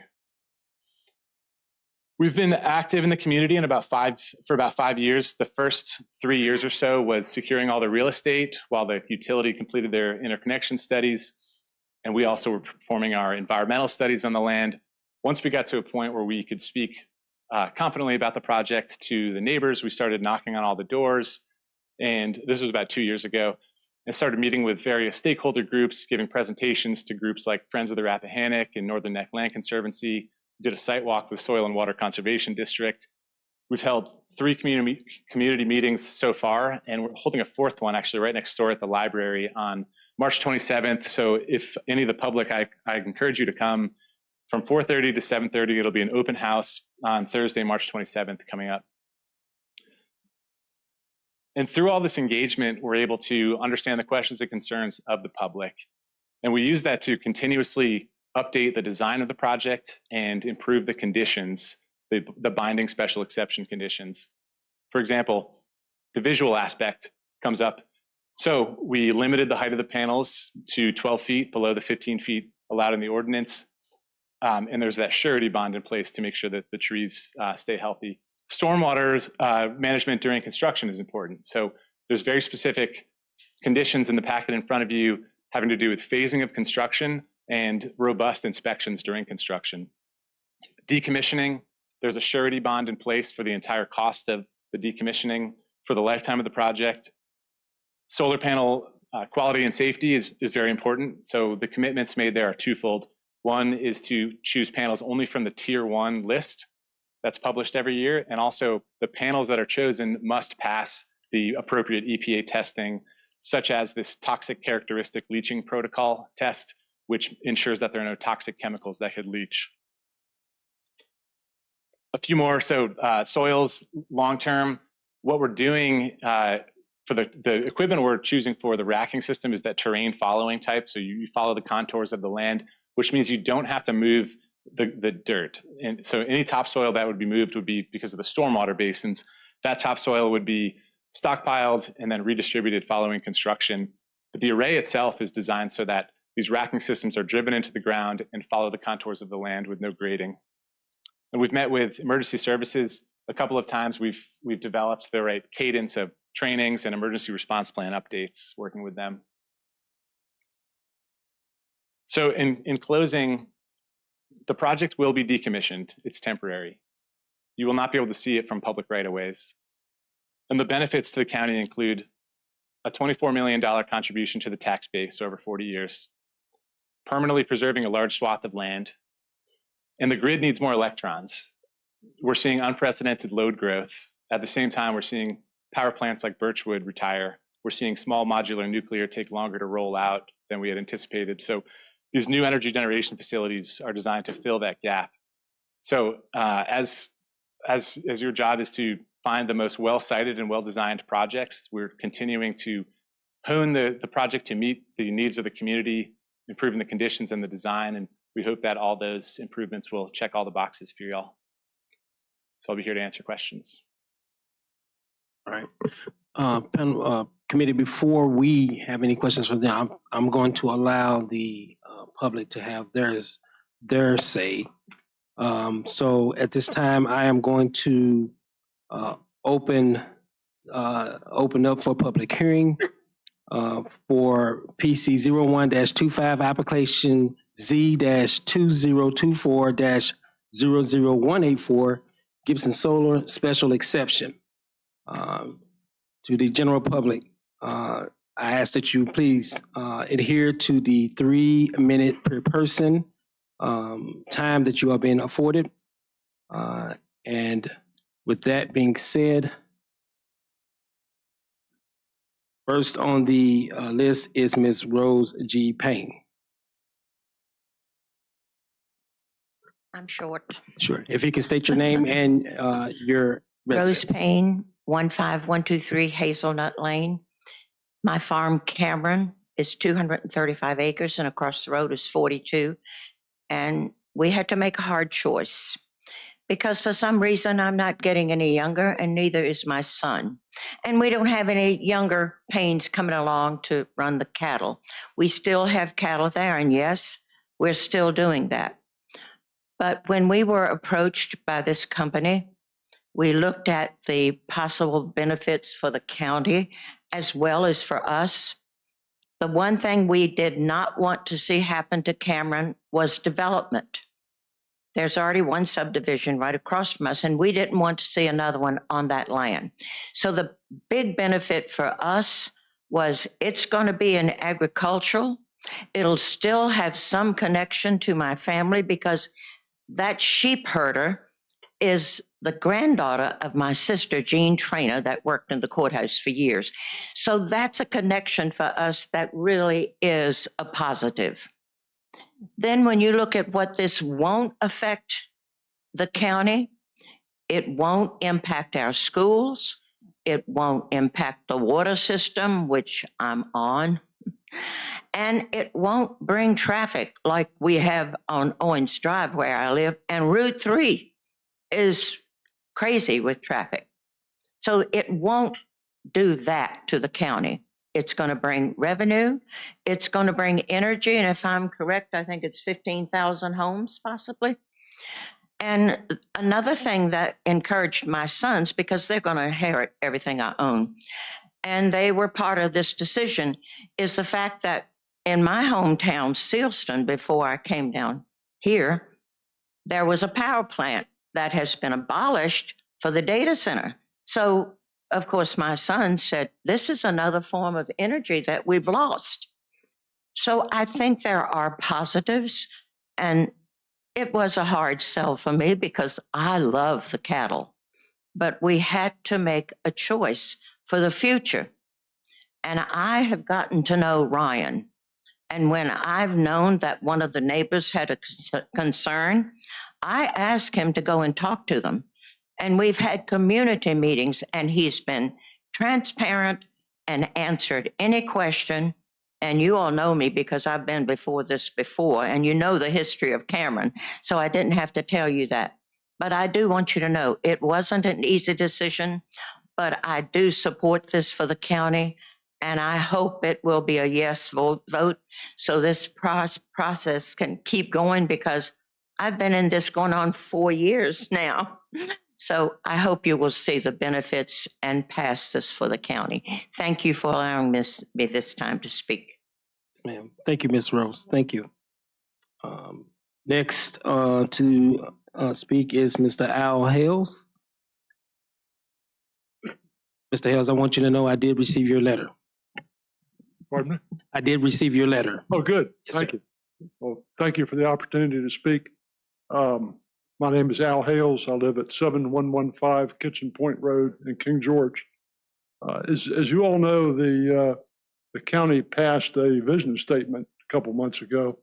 And just to remind everyone, the vision statement is to promote general welfare by maintaining a rural county where all citizens can enjoy freedom and prosperity with limited government intrusion. Well, I think that's a worthwhile objective. And I think the votes on this special exception will kind of put that to the test. In particular, I think the limiting government intrusion. We all want to maintain the rural nature of the county and the beauty of the county. But we also need to defend our rights, our property rights, to use our land as we see fit, particularly if it doesn't have any impact on the public or any neighbors, if it's just our own decision on how to use our property. I think Gibson Solar has gone to great lengths to assure that this project would have minimal impact on adjacent property owners or the public. The sheep grazing, the buffers, the road improvements, and in particular, the conservation easements in the future. I think all those, are great benefits to the county. I own 160 acres in the Shiloh district that's slated to be part of this project. Currently, that 160 acres is a certified tree farm. It was clear cut 7 years ago. It'll be thinned in 7 or 8 years, and it'll be harvested 20 years after that, and potentially replanted. No part of that property, no part of that 160 acres can be seen from any road or any adjacent home. There's no home that can see any part of that 160 acres. And I can't conceive of any reason why the county should have the right to dictate how I use that 160 acres, so long as it has no impact on adjacent property owners or the public. And I think to dictate such a restriction or such a limitation would be an example of the kind of government intrusion that the vision statement resolved to avoid. Thank you. Thank you, Mr. Hales. All right. Next on the list is Mr. Ryan McGill. Mr. McGill, I received your letter as well. Thank you. Ryan McGill, 12477 Cloverleaf Way, King George. When I first heard about this project, it was when I was pulling in my driveway, coming home with my father who was in town visiting from Cleveland. There's this guy coming out of my property. I'm like, what's going on here? I live pretty far off the road. And he stops and he talks to me. And he's telling me who he is and what he wants to do with the solar project. And I'm like, great. That was my first reaction. I had a ton of questions from that point on. I attended all 3 meetings that they've put on. I've watched every time that he's come, most of the time because I'm at work and I can't be here in person. But I've watched him come before you and the board. And I want to just speak to a couple of things that I felt were important that kind of made me feel better about this project and actually won my support for the project. The big thing that I hit him with from the get-go was the financial impact to the county, that it had to be a benefit to the county, that the county had to receive something from this. And I believe working with the county attorney and staff, they're working on the siting agreement. As you saw, up to $24 million over 40 years. That's pretty significant. The second thing that I hit him with was the first responders. I'm a firefighter, paramedic, not in this jurisdiction, but that's a big thing for me. They've worked with the fire department to ensure that they're going to receive the proper training. The new farming opportunity, it's very costly for new folks to get into farming. The conservation easement, meaning that this land won't be developed, adding to the strain of our public safeties and our school is huge. The road improvements, I don't think Ryan talked about that, but one of the concerns in the other presentation was the roads being damaged. And I believe they've agreed to actually upgrade the roads in the area at the end of the project. Noise, the young lady that spoke about the noise, when I read that same article, I sent him a message and he explained to me how they're moving their inverters into the center of the project to help, so that won't even be an issue because I back up to one of it. And then the last thing, one of the gentlemen up here I watched asked a lot of questions about the RPA. I think it might have been you, sir. That's my property that you were speaking of back there. That was one of the huge concerns that I had because of the migratory fowl, the ponds back there, everything. So Ryan listened to my concern and he worked actually to secure easements to avoid that whole area because originally they were going to go right through that RPA area. They now have the ability to avoid that RPA and not disturb those wetlands. So they have met and exceeded everything that every question, every time that I've hit them up, which my wife told me to stop, stop bugging that man in her words, they've been able to address. So I support the project now. Thank you for your comments, Mr. McGill. Next, we have on the list is Barbara Robertson.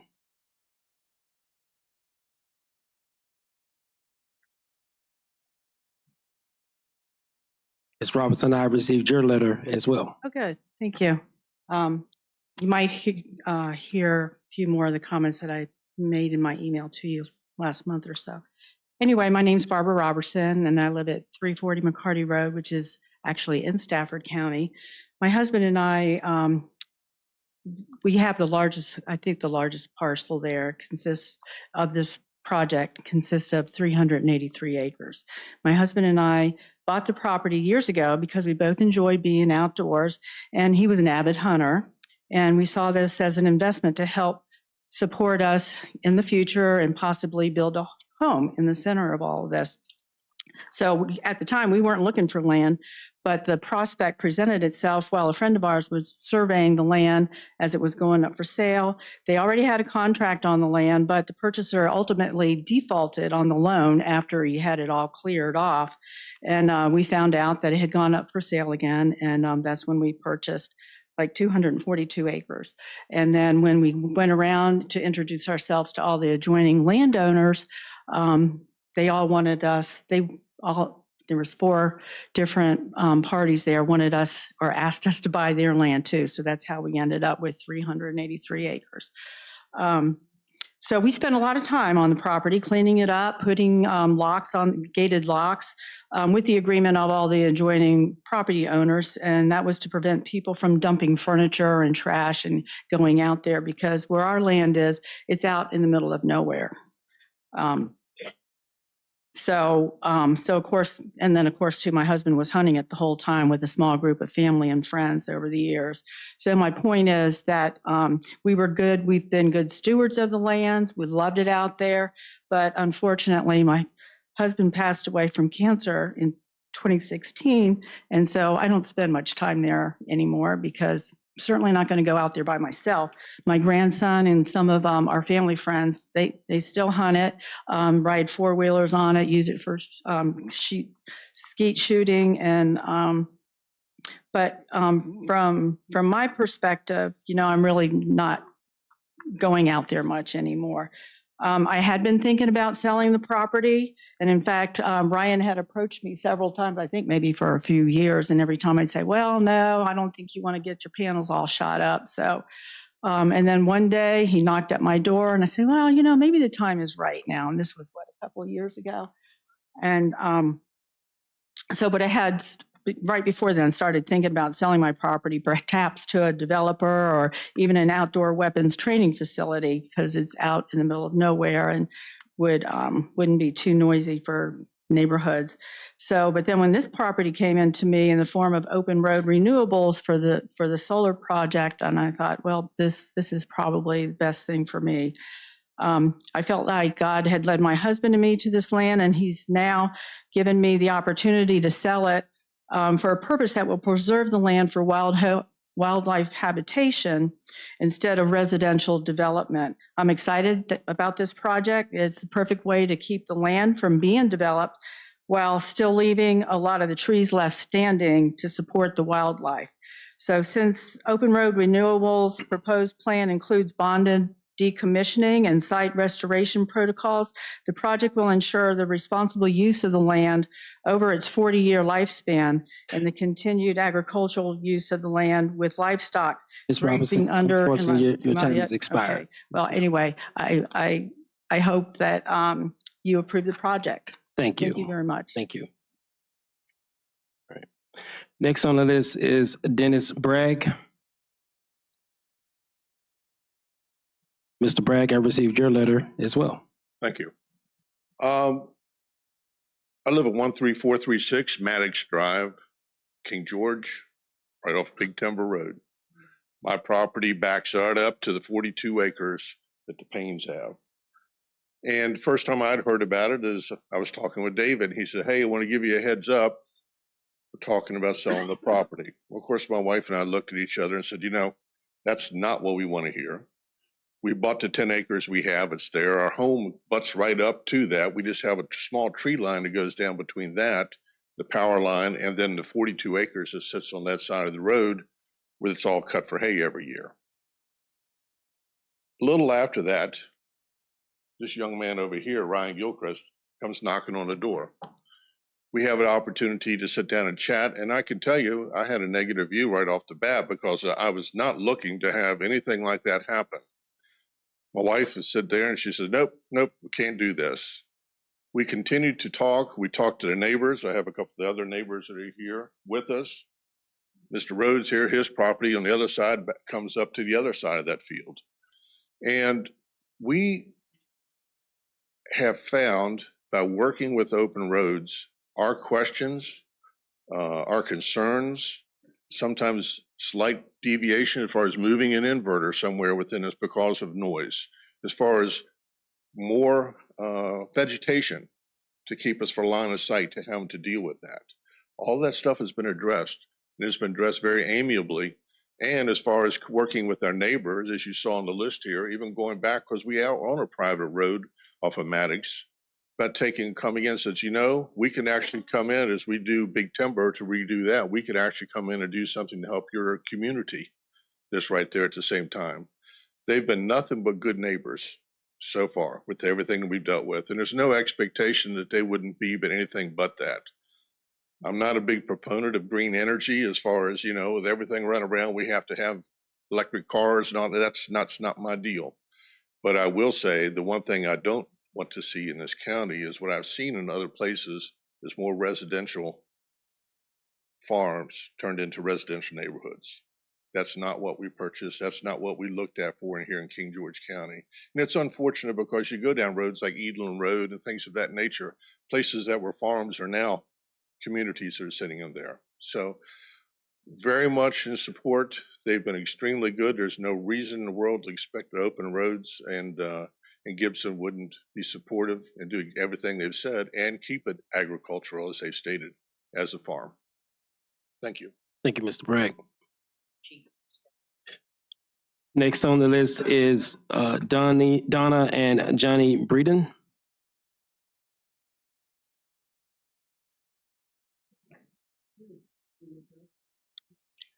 Good afternoon, good evening. My name's Donna Breeden. I am a King George resident on Round Hill Road. My issue is health. There's no way. I had 3 friends, my husband can tell you, we had 3 friends die of brain tumors in their head from solar farms and electrical farms. I don't want to see that for my co-residents on the Round Hill Road, and it's right in front of my house. I vote no. Thank you. Thank you, ma'am. Next on the list is Joseph Buckley. Oh, I'm sorry. I apologize. Please. Yeah, we moved to King George about 8 years ago. When we moved there, we was understanding that was a residential area right down Round Hill Road. And people I know live there 100 years, 75 years. It says it's always been a residential area. That's not the main point I'm concerned about. The power. I worked in Metro. They kept us, we worked in traction powers, AC switchgear. They told us go in there and get the hell out quick as we could, get our work done, okay? Because it can affect the electrical impulses in your brain, can cause brain tumor. I've had people, friends of mine, live around power, substations. Even when we lived in Maryland there, had a little substation up by the grocery store. And all the green vegetation around it, little pine trees, the shrubberies and all, turned brown and died. All that electricity is detrimental to humans' health, animals, and plant life. And we were just down South Carolina, Charleston, South Carolina. Anything was 75 years old, it remained the same. And that's always been a residential area right there around the road. And we're going to have to, right across the street from us. I'm not too happy with it, so I'm voting no too. Thank you. Thank you, sir, for your comments.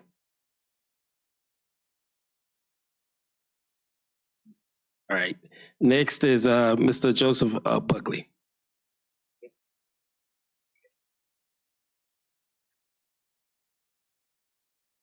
Joseph Buckley, been a resident of this county for 63 years. I've seen a lot of changes. The things I got against it, it seems like it's taken a lot of real estate away from good people. And the second thing is not giving any jobs. I'm like Walmart and all that. People in King George got a job. I had to make a living, but I had to go up the road to make a living. And I don't think that's fair for people in King George. Okay? Thank you, sir. Next on the agenda, on the list is Bob Ord, I do believe, right? Bob. Yes, thank you, Mr. Chair. Sure. So a couple points I want to make for starters. One is I think that this proposal definitely takes into account the desires of the landowners that are trying to sell the land. They're doing the best they can with the land they have. They have the right to do with their land. Secondly, this proposal does provide electrical generation that will benefit the county. It'll provide sources of farm products and lands for the county, and will provide construction jobs during construction. So there are benefits that are provided, as well as a tax income on the equipment being paid to the county.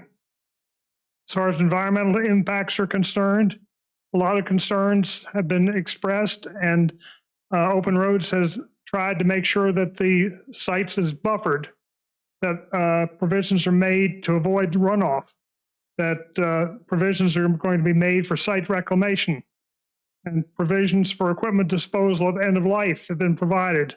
All that is included. Also, people have expressed a concern about the psychological impact of having a major utility station on site like this. On the other hand, it was pointed out earlier that this situation is totally buffered from the surrounding properties and will not be visible from the surrounding properties. So there should not be any issues there. Two issues I have that I wanted to raise. One, as I raised earlier, I'm concerned about protection of incidental contact with the inverters and with solar cells by people intruding into the property. How is the property going to be protected? Is it going to be unsupervised? How are you going to protect the equipment from people intruding upon it for the safety of the people and the safety of the equipment itself? Last thing, I will make a comment out of personal experience. There was concern expressed about the tumors arising from exposure to electricity. I'd encourage that people are concerned and they wish to consider reports that have been prepared by the National Electrical Manufacturers Association several years ago about radiation from 600 hertz power and power lines that refute some of that concerns. Just for your information. Thank you. Thank you, sir. Next on the list, we have Helen Caron. Am I saying that correctly, ma'am? Caroon. Thank you. Hi, thank you. I'm Helen Caroon. I live in Wilmington, Delaware, so I'm not local right now.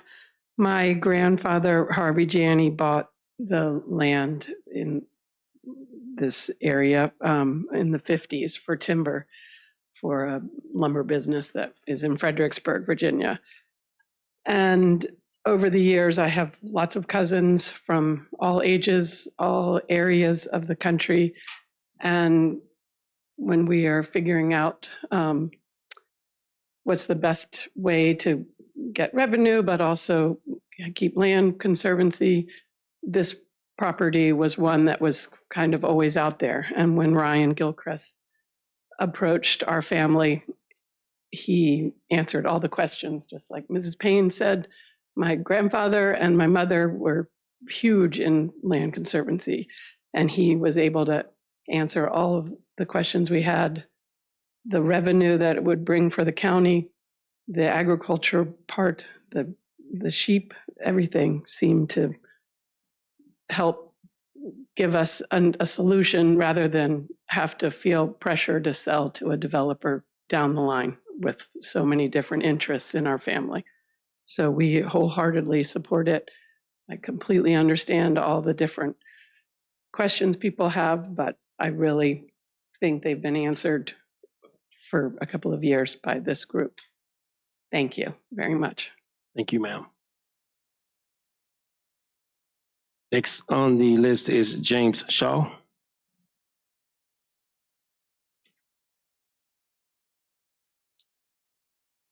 James Shaw, James Monroe District, speaking as a taxpayer. I read much about this particular project on social media, both for and against.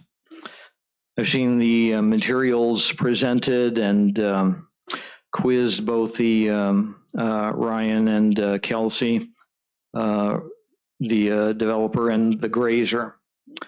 If approved, we will see this land underneath those solar panels improve. As the sheep do what sheep do, 20 or 40 years from now, the panels will be removed, the poles will be pulled up, and you will have some ag land that can be used for that purpose again, but will be much more productive and fertile. I look forward to seeing the progress as the grazer and the sheep work their magic regenerating the land. 800 plus acres dedicated to a solar and grazing perspective. It should also be noted that last night at the joint meeting of the Board of Supervisors and the school board gave some rather challenging figures. Their energy usage cost is going to increase in 1 year 40%. And that's because all the data centers and all the electrical usage that's going on, Virginia is becoming a net importer of electricity, and that costs money. This would be a way, solar, to help in that, though I think there's other ways to do that, and I'll just leave it at that. Thank you. Thank you, sir. Next on the list is Melissa Miner.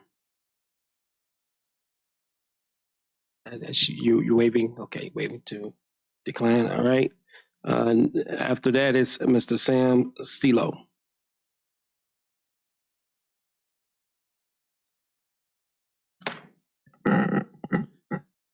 My name is Sam Stello, 1415 Marshall Place. I live right behind the Jersey Post Office, and I share property line with about 300 acres of this solar panels. Directly across from the post office, there's another huge solar panel project going in.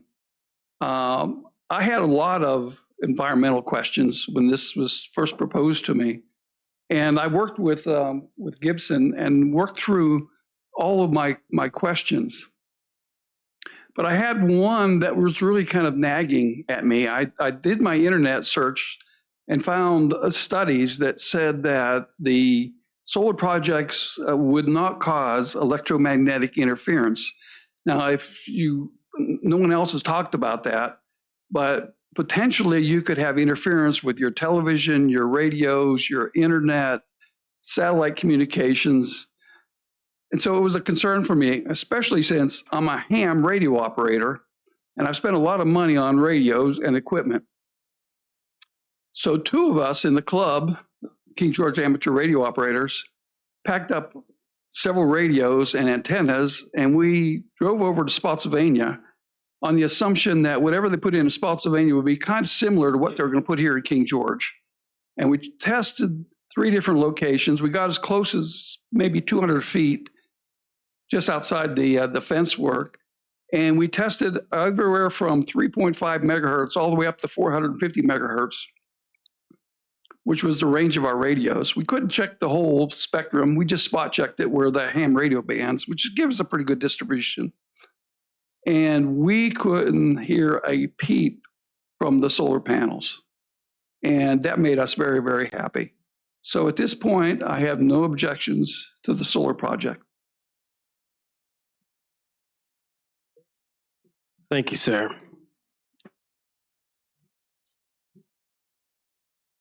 Before I ask of anyone within the crowd, I'm going to read some letters that were requested to be read. Know that I did receive numerous amounts of letters, but these 2 particular individuals asked that they be read in the meeting. So the first of these letters comes from Terry Morgan, who lives at 14523 Kings Highway, located in the Shiloh District. And it reads, I'm a general citizen of King George. I do not favor this project. In the last 2 weeks, I have poured over hundreds of meetings, papers, and overall project papers. I only had 2 weeks due to the fact that although I live in the vicinity of the project, I was never contacted by the company. I will attempt to relay my 3 greatest concerns. First, reason I am against this project is due to the business practices and ethics of Gibson Solar Open Road Renewables. I do not feel that the company has tried to engage ethically in their paperwork or in meetings. One example, among many contradictions I have read in the meetings minutes, is their statements that they have contacted the citizens living in their vicinity. Not only was I not contacted, I have spoken with landowners on both Prime Road and Big Timber campsite, road adjoining properties, who have also not been contacted.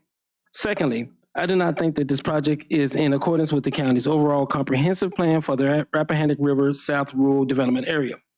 This project should have been refused and turned down on the merits of it not meeting the comprehensive plan, thereby requiring this request for a special exemption.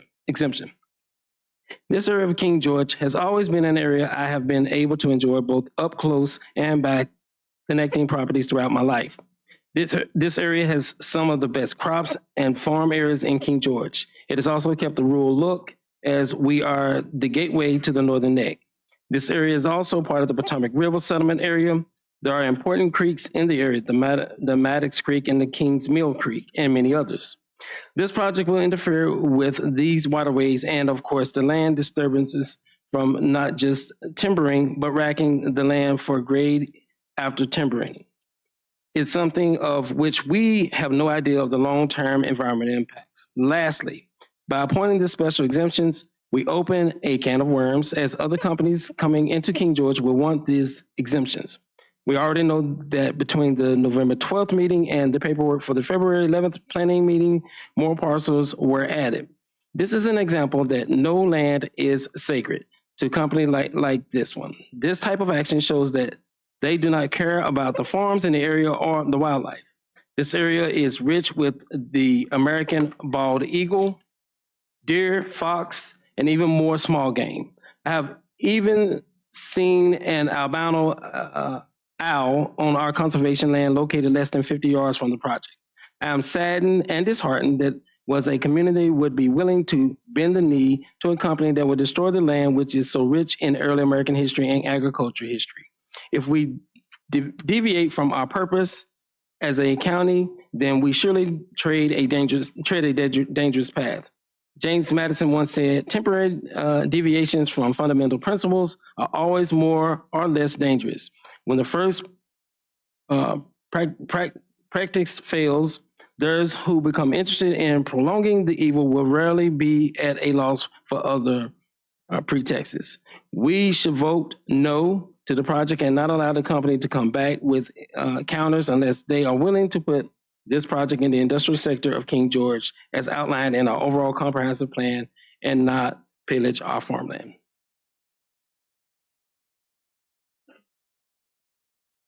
Next letter comes from Heather Hall, and it reads, good afternoon, Chairman Williams. I am writing in opposition to the proposed solar farm known as Gibson Solar.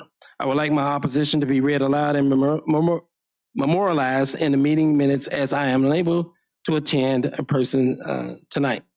I live on Round Hill Road in the Shiloh District. This application is applied for under a special exception permit request. This request should be reviewed on a case-by-case basis. The special exception conditions, as you know, are legally binding and run with the life of the land. This application is only as good as the conditions set forth in the special exception permit and the King George County zoning ordinance. It should be carefully considered as this will be the first of many applications. Tonight, you set the standards in which King George is willing to accept now and in the future. King George zoning section 7-710-10, solar energy utility, scale E, land disturbances. Quote, the clearing, grading, and overall site disturbance is limited to only that which is necessary. Superfluous clearing and grading is not permitted. In order to retain existing trees and other ground covers, 890 acres of solar panels. This project is not utilizing only open fields to install their solar panels. I cannot find in the application or special exception conditions how many acres of forested land will be disturbed to put in the industrial solar project. This is a vital piece of information for you to make an educated decision on which this is a good project that qualifies for a special exception. The Planning Commission spent a great deal of time discussing the specific requirements during the ordinance overhaul. It was clear that the intentions of the King George Planning Commission was not to allow large acreage of land and forested areas to be removed for the purpose of installing solar farms.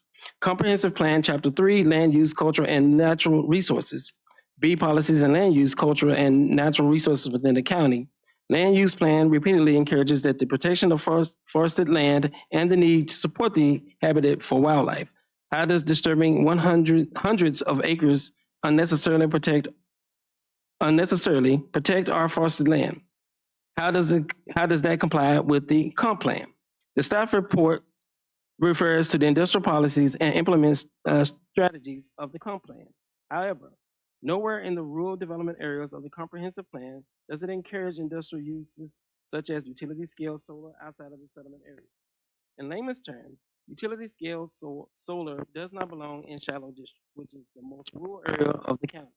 Our comprehensive plan repeatedly states that preservation of rural development as one of the key goals of the county. Industrial policies should only be referenced in the statement areas. I'm sure the applicant will highlight the acreage they intend to conserve rather than directly answer the question of how many acres are to be disturbed with the project. How much of the proposed conserved areas are already unusable because of RPAs, steep slopes, etc.? Is this really conservation if this area is already preserved by ordinance? I think that's what it is. So I think in it there. Okay. So I've read the two letters that I had requested to be read aloud meeting. Who wish to speak? The gentleman in the blue, and then we'll go to the gentleman in the back. Sir. Thank you. My name is Wade Beecham. I live at 12276 Jersey Road. Those two letters are hard to follow, but it sounds like that they're disgruntled because they're not involved in this project and getting compensated for their land. So I just want to make sure you take that in mind. Because one of my biggest fears of where I live, I have a peach orchard on Jersey Road. I planted 3 years ago. I'm going to be in business this year selling my peaches. And Mr. Hill has the property directly behind me. I live right in front of his property. And when I bought that property back in 2020, one of my biggest, well, I wasn't like losing sleep, but I was worried that I didn't know that before I knew him, that the landowner could probably sell to like Dave Weston, who built my house, which is nothing against him. I'm just saying a developer, and go in there and buy that property and put like 15, 20, 30 homes back there.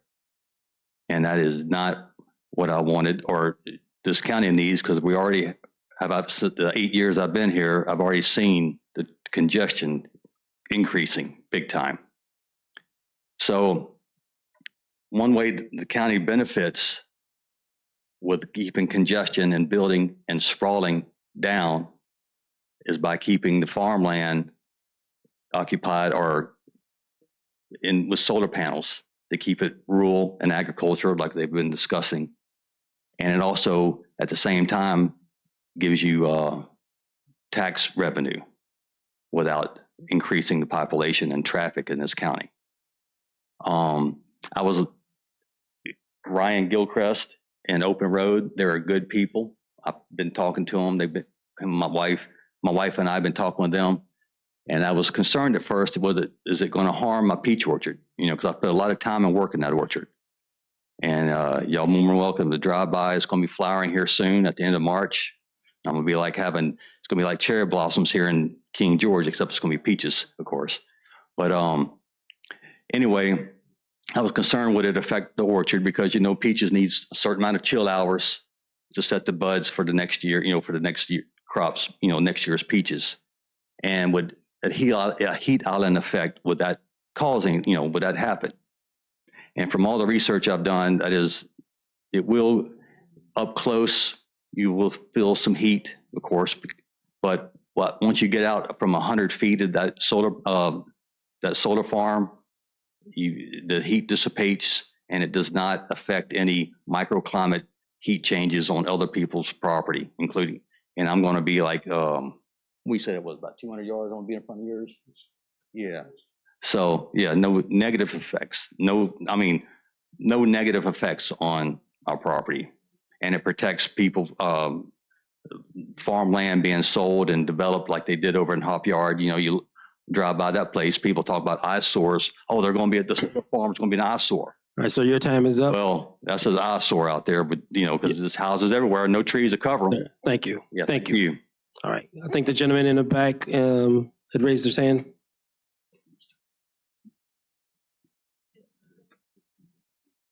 Step.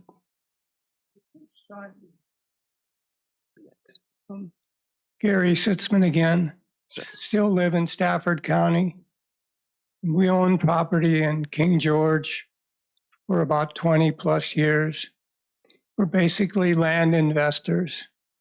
Part of our land is adjacent to the proposed project we're talking about here. It's not that much, but it might be significant. I've been to the meetings that Ryan has had at the library here and read the material that he's provided. He's answered some of the fundamental questions I'm sure he's answered 100 times. The one thing I like about Ryan is that he doesn't come with an entourage of attorneys or experts. He talks to you one-on-one, which is unusual in this kind of arrangement. As far as the risks associated with these solar farms, when I drive down to Warsaw on Route 3, I see an existing solar farm just south of Montrose. It's been there for probably 3 to maybe 10 years. When I cross the river and come back up from Tappahannock on 17, I see another solar farm that's been there for multiple years. I would suggest if anyone has any concerns about solar farms, they might talk to the planning office either in Essex County and or Westmoreland County. I'm sure they've gone through a similar exercise we're doing here. Overall, my position is the same as it was on the previous project. I feel it's generally in everyone's best interest and it's considered progress. As a footnote, I'd like to say that I don't see new houses as evil, as some people seem to associate it with. They've had many positive aspects associated with the county, anyone who's lived here. Thank you. Thank you, sir. I think there was a young lady down to my right. Yes, ma'am.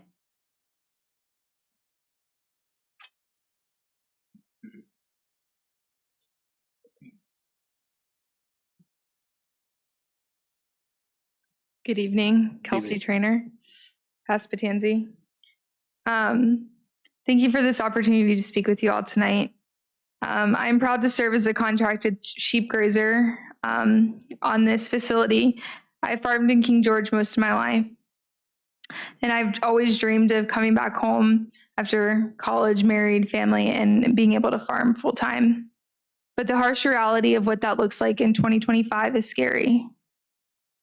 About 2 years ago, I was looking for leased land to cut hay on, and well, there wasn't any. And then when I really started to think about it and totaling the costs between new equipment and the cost of the operation, it wasn't going to be very profitable, right? And that was honestly really discouraging. And then something came along and it was this opportunity. And I went for it. As a young agriculturalist with a lifelong dream of farming full-time, this project represents not only a personal milestone, but also a transformative moment for our community and our industry. The integration of renewable energy with agriculture, agrivoltaics, has opened a pathway where the solar facility and livestock grazing work together to foster sustainability, efficiency, and economic growth. The groundbreaking work done by Open Roads Renewable in planning this facility around the grazing operation has truly set a new standard for what is possible when industry leaders collaborate with local agriculture. They have ensured that every aspect of this project is designed to protect the land, promote responsible energy production, and provide a tangible opportunity for those of us who dream of cultivating the earth while advancing renewable technologies. This is an innovative beacon for creating a bridge between renewable energy and traditional agriculture, a connection that, when executed correctly, can yield significant economic benefit for both our community and our agriculture industry at large. This project is more than just a solar facility. It is a living laboratory for production agriculture. With access to land that would otherwise remain underutilized, I now have a chance to deepen my practical farming experience while contributing to a model that champions sustainable practices. Moreover, the initiative opens doors to collaborative research opportunities with cooperative extension, paving a way for advances in agrivoltaics that could benefit farms nationwide. It also promises to provide invaluable hands-on learning experiences for our youth through farm tours, work-based learning programs, and agritourism initiatives, thereby inspiring the next generation of farmers and innovators. Thank you, ma'am. Thank you. Yes, sir. My name's Donald Saunders. I live at 3827 Longfield Road. Question y'all are not asking is what % of the time will this not be used? What % of the time will the facility just be cut off and not feeding power into the grid? So I'm speaking to you today in opposition of this solar facility. This solar facility is being proposed on property adjacent to my land that I live on, and land that will absolutely not be part of this proposed solar facility. People are saying at least it's not homes or housing development, and my argument against that is most of the land is being leased and there is no guarantee it would ever become a housing development. Most of the landowners enlisted in this agreement with Gibson Solar are not residents of King George County. I read Gibson Solar's application, and it is full of half-truths which are lies. In that application, they state they are preserving the land, which I disagree with. But they say they are preserving the land within the rural development area, and then states that it is industrial land use. So which is it? Rural development or industrial use? I will answer that question. It is industrial use. The comprehensive plan states industrial use should be done within defined industrial use areas, and the area in question is nowhere close to that. Application continues that they are preserving environmental resources. At least 4 pieces of land are forested, and you look at the map, you can see how much of that land is forested, full of trees. They left this part out in the presentation to the Board of Supervisors. Gibson Solar's plan is to remove the trees, roots and all, remove the topsoil, and set it aside. This isn't preserving environmental resources. This is construction. They're removing topsoil and setting it aside to be put back after removal of the panels. That's not how this works. Have you ever dug a hole and tried to fill it back in? They are permanently altering the soil composition. Studies show that after 7 years of solar facility decommissioning, the soil composition is not even close to its original state. What happens if there's a fire? Gibson Solar claims first responders will be educated by materials, education, and/or training. They can send out a pamphlet and be done. That doesn't make me feel safe. Let's talk about the parcel behind my house. This parcel is 20 minutes away from the nearest King George Fire Station. That does not include 2 gates that need to be unlocked for the first responders to get back there. And it does not include the path leading back to the site, which has 2 creeks which watch out the road on a regular basis. Did Gibson mention that several of the parcels are on the King George Westmoreland line? Did they send pamphlets to the Westmoreland Fire Department? Because they will likely get called too. This brings up another point. Did Gibson make arrangements with Westmoreland County? Because one parcel can only be accessed through Westmoreland County. What about that part of the traffic study? Sir, your time has expired. Okay. Thank you. Yes, sir.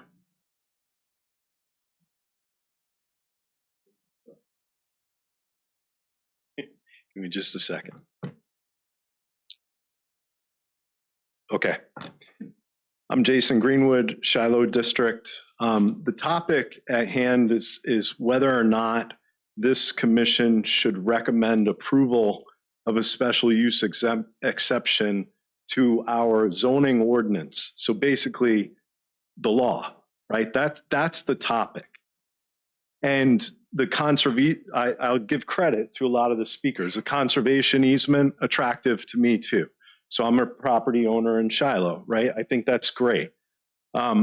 Provisions and concessions and that Gibson Solar and Open Roads renewables are great, guys. Yeah, that's not the topic. And what they're doing is they're following the law and they're doing whatever they need to do to get this project off the ground. And I don't fault them for that. They're entrepreneurs and they exist to make money. What Mr. Beard and Mr. Hill said, and a lot of the property owners said, I respect and I honor your rights as property owners. I absolutely do. I believe in them. Okay, but the bottom line is there's a handful of property owners and a couple of companies that aren't from Virginia that stand to profit extraordinarily, right? And then there's everybody else. The tax income is minuscule, $600,000 a year. When you do the math, that's nothing. It's absolutely nothing. Fauquier voted 5-0, the Planning Commission, to deny after reviewing a project by the same company since 2023 that was half the size, with a complete comprehensive plan done to analyze the project. So again, either Fauquier was out to lunch and we're the lucky county, or there's more homework that should be done. Energy generation is not the duty of this commission. Planning and stewardship is. By approving the project, it's not like we're going to go home and turn on our lights and our light bulbs are going to burn brighter. So again, I think that there are a lot of things being talked about that have nothing to do with what's happening here. I think traffic will increase, at least for a time. That road's dangerous already. I'm worried about my underground aquifer well, and let's call it. And I respect all of you, okay? This is a handful of property owners and a couple of companies that are going to profit, and it's at a special exception to the law of this county. And maybe my wife and our family just came to Shiloh District too late, because everybody that's talked benefited from the agricultural zoning, from farming to tax depreciation to all the things that weren't said here for 40 years and 50 years. Maybe we bought our 3.5 acres too late and we were too small, but we moved to Shiloh expecting it to remain agricultural. And just like there's nothing wrong with you all selling, there's nothing wrong with wanting that to remain either. And I respect you. Thank you for your time. Thank you, sir. Yes, ma'am. I think she spoke. I think you've already spoken, ma'am. You're 3 minutes up, ma'am. I apologize. You do not. The floor is. I just want to say that's not. No, ma'am. No, ma'am. Okay. No, ma'am.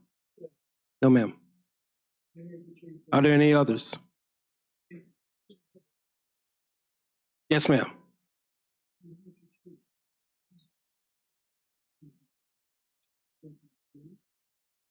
I wasn't going to come up. Melissa Minor. I came to King George to start a 30-acre agritourism farm. I'm not for or against what's going on. I'm still confused by it. I've dropped pretty much my life savings on the 30-acre farm that's going to be next to a small portion of it. I've seen concerns. I've seen both sides of it, but to me, there's still misinformation. What is it going to do to the county? What's it going to do to property values? I came here in hopes to build something to bring people to my farm. Are they still going to want to come to my farm if this is next door? I don't know that answer, but I know I've dropped my life savings in it. So I think as a community, we need to look at all the avenues and make sure we're making the right decision. Like, I'm not from Virginia, but I chose to move here because I chose this community. So to drop my life savings into something and now it's, I guess, controversy on what's going on. I didn't buy my property knowing that a solar farm was coming next to it. I'm not against it. I'm not against subdivisions. I'm not against all that. I just think that what's being in place sometimes looks a little too good to be true, which does concern me. But then I look at the other side. I agree. Everybody has a right to do with what they want with their property. I just say, look at the big picture and make the best decision that's for this community. Thank you, ma'am. Are there any others? Seeing there are none, the public hearing session is now closed. I want at this time to grant Gibson Solar an opportunity, if you wish, to yield the floor to you to answer any questions that were presented. Mr. Chairman, Mike Volpe on behalf of Gibson Solar, working in concert with Ryan Gilchrist. I'd like to first mention on the two public comments that were read into the record, Mr. Gilchrist connected, I believe it was with Ms. Terry Morgan, after that letter was read into the record by the Board of Supervisors last week, and he spoke with her as recently as, was it yesterday? You spoke with her. So we are in conversations with her, and I can't say that all of her concerns have been addressed, but there is an open dialogue going along with that. In response to Ms. Hall's concerns, we've been working with her since we first met her after the November presentation, and her specific concern was the phasing of the construction, and following that, we proposed a 200-acre phasing limitation. We also, in response to Commissioner Maffitt's question about the Maffitt, the number of acres that are in timber that will be cleared, we provided a table either in December or January that has that information. The last thing I'd like to point your attention to was the concern about the soils that Mr. Saunders brought up. You brought up a lot of great points. So the net capacity factor of the array will be 24%, which means that on 8,760 hours per year, on average, the facility will be producing electricity 24% of the time. We know that that's not what's actually going to happen. It's only going to be producing during sunlight hours. You said the question that's not being asked is how much will it be utilized? It will be utilized 24% of the time at max output. That is what the net capacity factor is. The concern about the soils and what will happen with the grubbing and stumping of the timber parcels, it's a great question. And I understand where the concern is coming from. In the conditions that have been proposed, there are many different things that address topsoil, but the one that I'd like to draw your attention to is number 5A with regards to soil testing.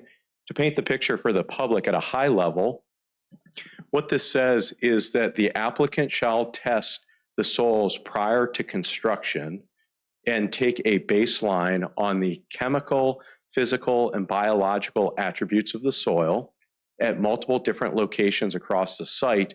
And then every 5 years, the soil will continue to be tested. And as part of the bond to decommissioning obligation, the soils will be as good or better than they were prior to construction.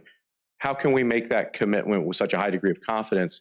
The answer is because of the way that the deep-rooted native vegetation will support the soil rejuvenation along with the rotational grazing.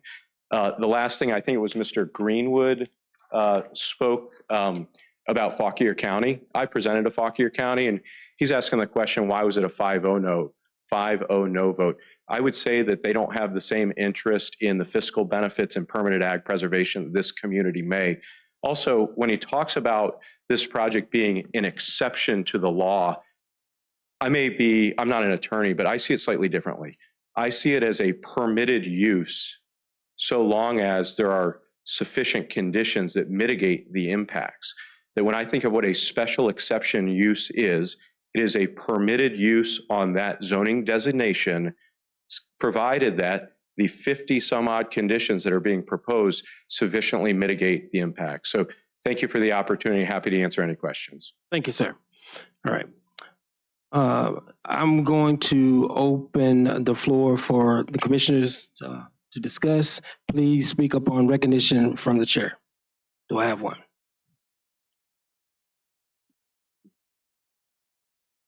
Chair. Mr. Carter, you have the floor. Thank you, Mr. Chair. I see this as a agricultural project with a photovoltaic component. The conservation and preservation of this land is our highest priority, and because of various economic reasons, we are unable to support an adequate land bank in order to preserve the amount of land we need to now, because every year we have less. This particular site is very heavily acidic sulfate soil, lousy pasture, can't row crop it, can't barely grow trees on it. And it's also extremely sensitive if disturbed.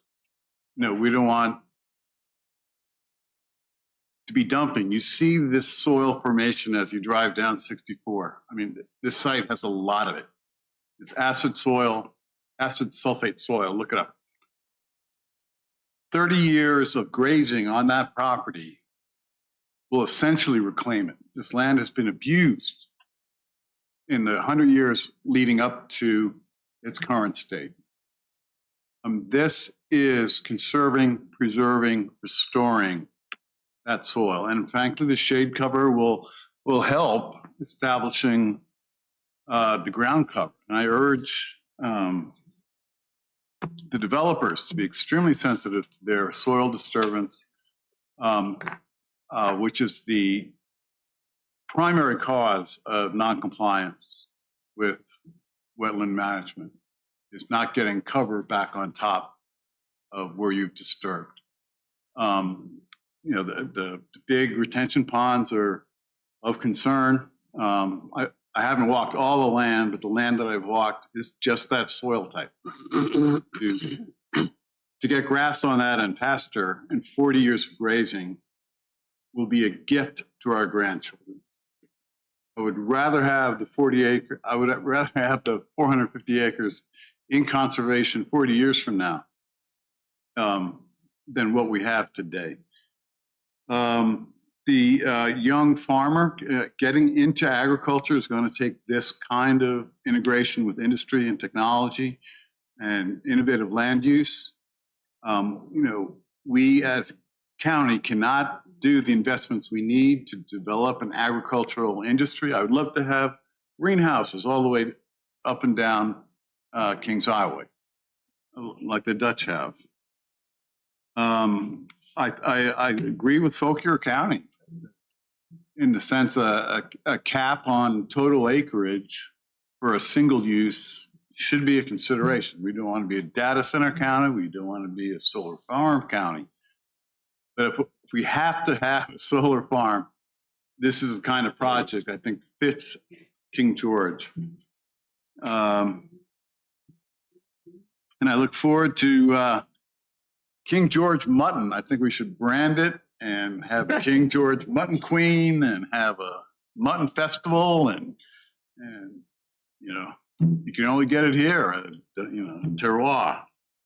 I'm very excited about the agricultural opportunity. I mean, we can grow hay, corn, and beans, then houses, or we can grow higher value products and grow them longer.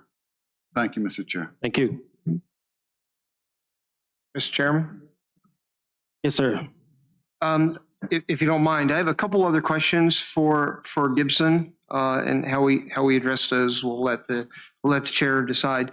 There were questions, and just so we get the data out to people, there were questions about the electromagnetic, you know, interference and the electromagnetic energy and causing cancers and all of those things. And as an electrical engineer, I'm not going to go into it.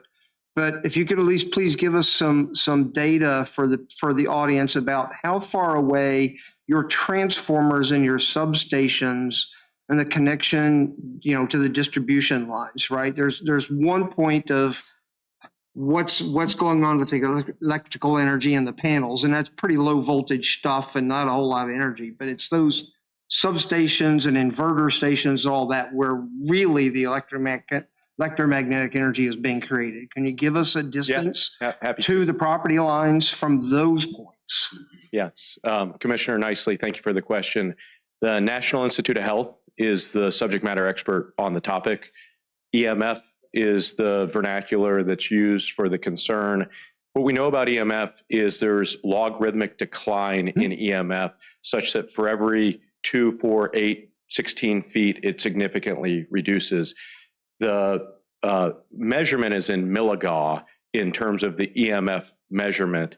And I have a paper with me that I can share with you guys that says that the amount of EMF at the fence line of the solar array will be 1/1000th of the level that presents a concern for people with pacemakers. So this concern is completely taken off the line, off the table. If there was a credible concern, NIH would identify that, and we wouldn't have bulk transmission lines, we wouldn't have distribution lines, we wouldn't have cell phones, we wouldn't have this lectern right here. So I'm happy to share the document with you if you'd like it.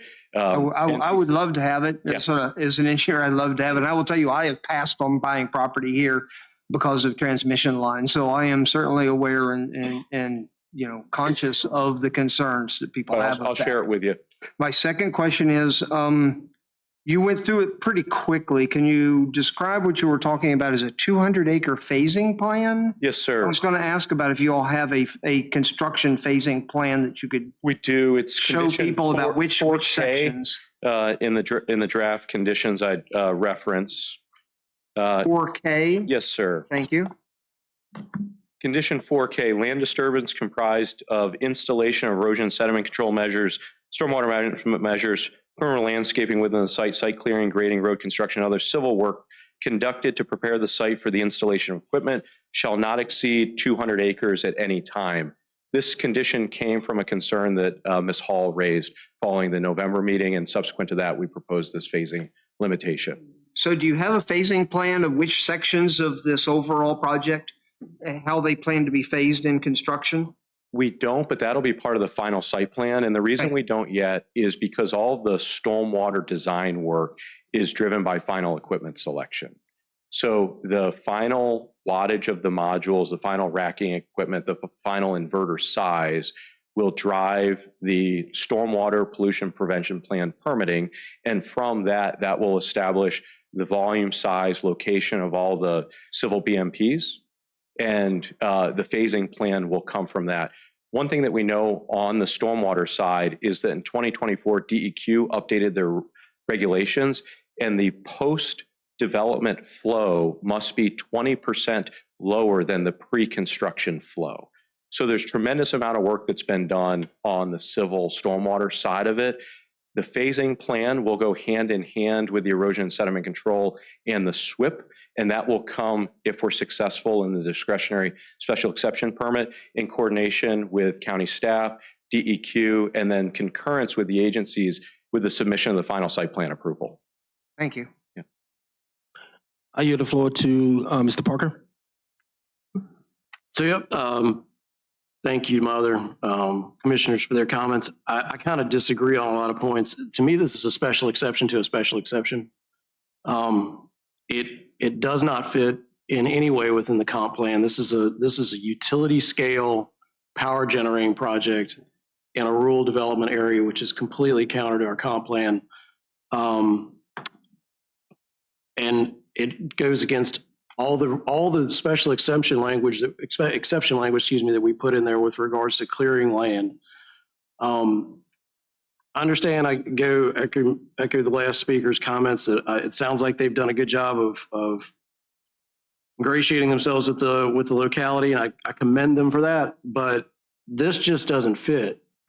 And the bigger picture that we need to consider before we vote on this thing is they've done a good job, but we approve this. We have absolutely zero ground for not approving anything else that comes before us because it doesn't fit the special exception language at all. Like, not in any way. To me, this application should never have seen the light of day. And it's just, I mean, there are huge repercussions to this if we vote it and pass it because it's big. Let's keep in mind, we've had zero success with solar farms in King George. 0%. None. Not a single solar farm's ever followed through on any applications. Permits die. So we're going to jump in at 1,300 acres and just say, have at it. I mean, to me, it's too much of a risk. It's not a farm. It's a power generating plant. It's not preserving land. I'm sorry, Mr. DeCorda, but it's not. I mean, it's not preserving the land. You're putting solar panels on it. And it's just not a preservation element. I'm just fundamentally opposed to this whole project. I don't think it should ever have seen light of day. Yeah, so. Mr. Kendrick, you have the floor. All right.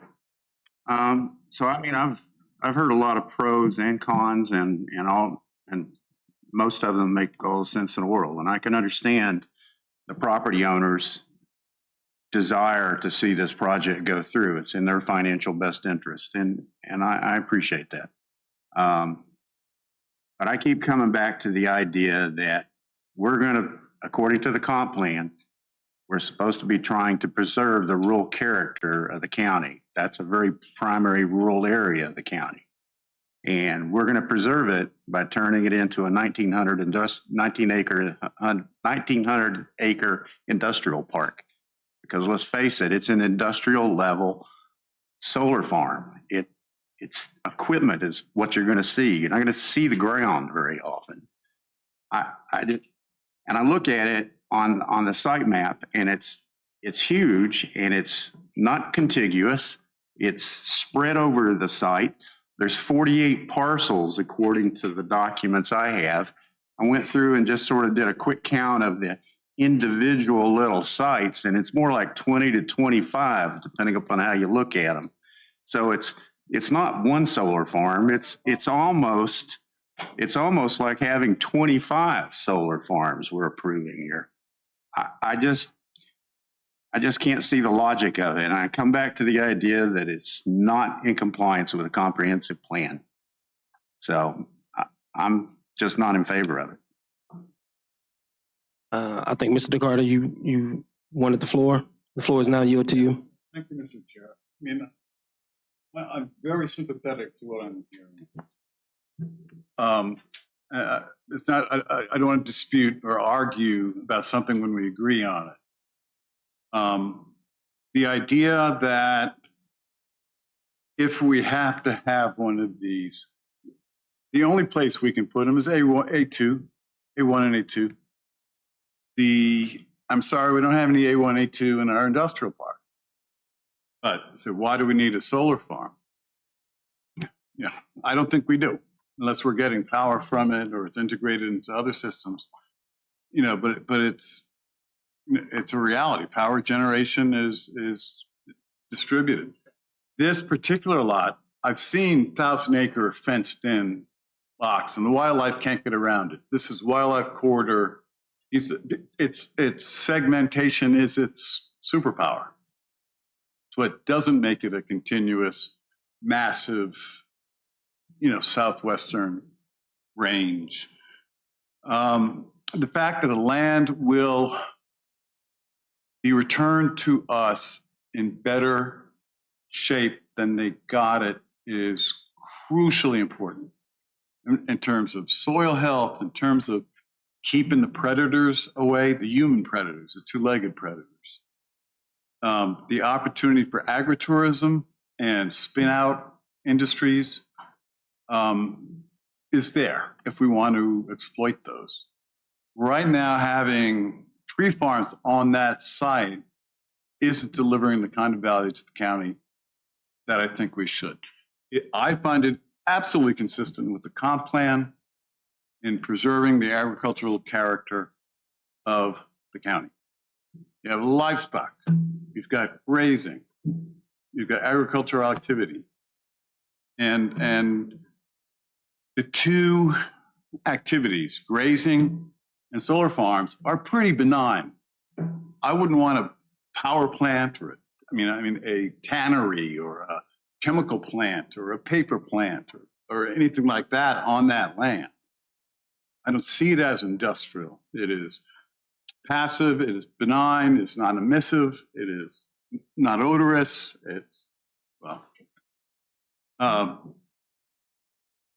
that is preserving the agricultural character relative to other development alternatives. Relative to those alternatives is how we have to evaluate it, not this mythical status quo that is going away. That's all. Yes, sir. You the floor to you. I'd just like to say that, I hear both sides out there, and there's some things that we should consider. Our landfill is filling up, and that's going to have to be, the funds from that are going to have to be replenished some way. And $600,000 in tax revenue is important. The only place you can put a solar farm in King George County is A1, A2, or industrial, and it's by special exception.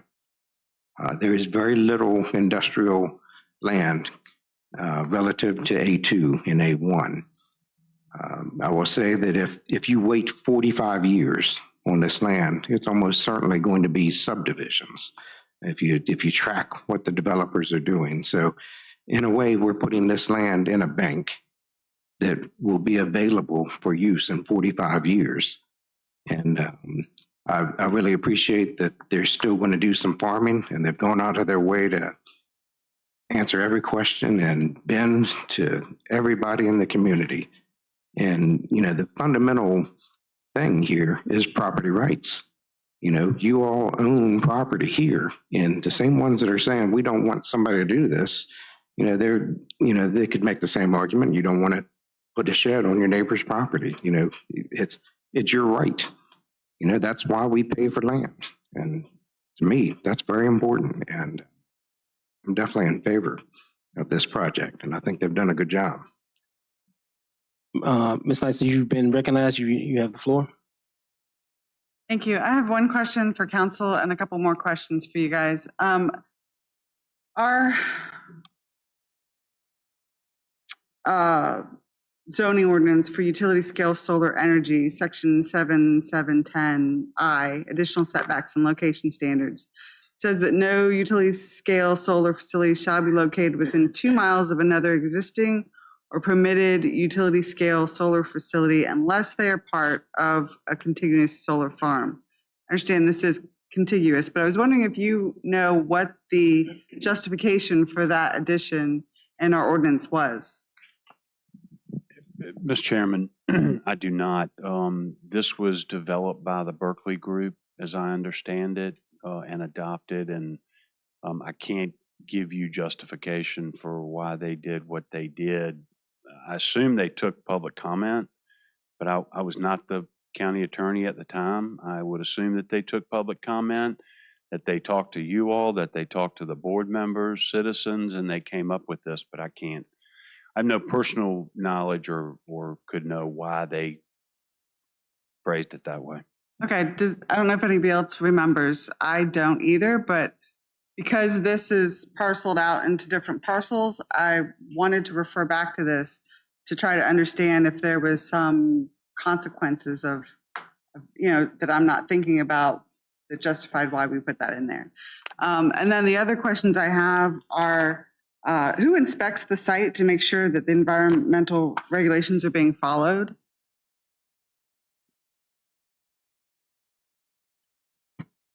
Thank you for the question.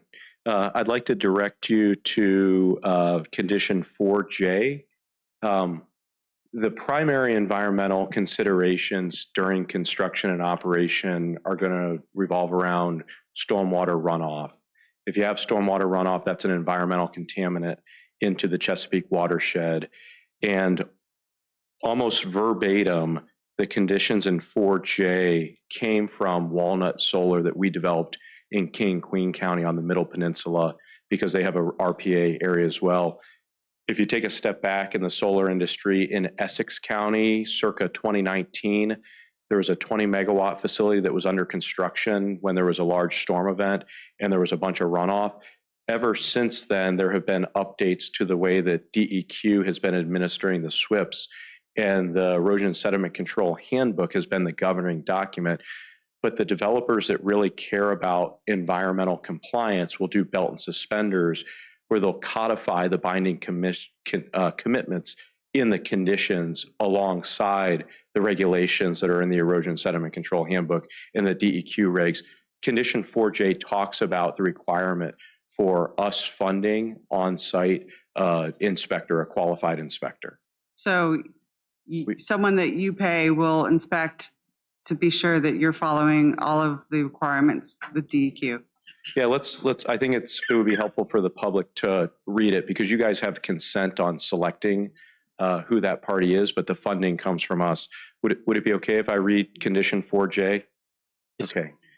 Condition 4J, erosion and sediment control monitoring and reporting. The applicant shall have one responsible land disturber, an RLD, and at least one Virginia DEQ certified erosion control inspector, an ECI, per land disturbing activity area who shall be retained at applicant's expense during the development of the project. These positions shall remain in place from the commencement of land disturbance until stabilization. The county shall be consulted during the process of selecting the RLD and ECI and shall have the right to approve the professionals selected by the applicant, which should not be unreasonably withheld. The RLD and ECI shall both be knowledgeable about environmental permit compliance requirements and be experienced in erosion, sediment control, and stormwater management best practices, installation, etc. The RLD shall keep a daily log of activity documenting all relative activities and shall upload it to a FTP site, which county shall be provided access. Post-rainfall event inspection shall be required for any runoff producing event equal to or greater than 1/4 of an inch of rain within a 24-hour period and shall be maintained on site and logged in an e-report at the FTP. It goes on. I'm not going to bore everybody with the details, but this has been very thoughtfully constructed in response to the question. Okay, I have some follow-on questions. That is for the construction phase. Yeah. I was trying to educate myself today as much as I can about how this applies to our comprehensive plan. And in our agricultural districts, you know, it states that we're supposed to minimize the amount of impervious development. And so after construction, solar panels obviously are impervious. So are there any water management practices that are used after construction? How much water are you going to have? It's a great question. Yeah. Retention? So let's talk about this. So the panels themselves are impervious. However, there's a minimum of at least 12 feet when they're perfectly horizontal between the rows. And the importance from a runoff perspective is first the temporary stabilization, which following any disturbance, you seed and straw it. And then you have the erosion and sediment control BMPs that catch any of the runoff. And then once the site is permanently stabilized, which means that the permanent vegetation has taken, the temporary erosion sediment control basins are converted to permanent stormwater features. So the concern about sheet flow off of the panels because of the concern that they're impervious is addressed by the discharge length between the rows of panels and the fact that you have permanent stabilization of deep-rooted vegetation between it such that it will fully absorb the rainfall.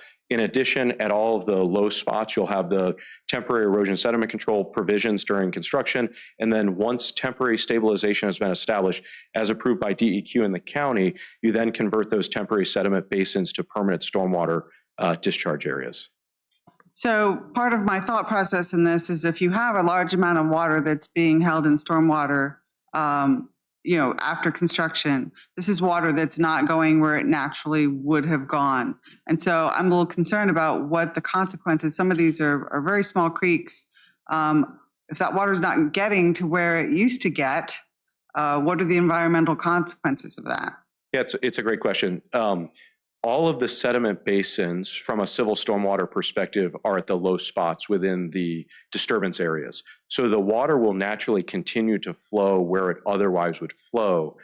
But during construction, when there's disturbance, you have a catch basin that's a civil BMP that once it fills up 1/4 of the way with sediment, you come in and scoop it out, and then the water will flow out of a tube at the top. Once the permanent stabilization has taken and all the deep-rooted vegetation's come in, it'll be like at least a year after commercial operation. That sediment basin will be converted to a stormwater runoff path into the creek where it otherwise would go. You'll put riprap at the bottom of it, and this is what the erosion sediment control and DEQ provisions mandate, and this is all part of all the design work that would take place, and then it has to be followed to a T per this condition during construction and operation. Thank you very much. Thank you. All right. Commissioners, are there any other questions? Yes, sir, Ms. Moffitt. So generally speaking, I like everything about this.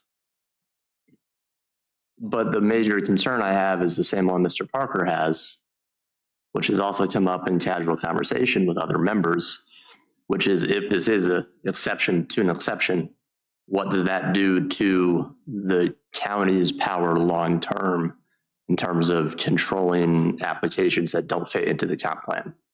So I guess the question I have is for our counselor, which is, do you see any long-term pitfalls here for the county in controlling the overall growth per the comp plan if we do approve an exception to an exception?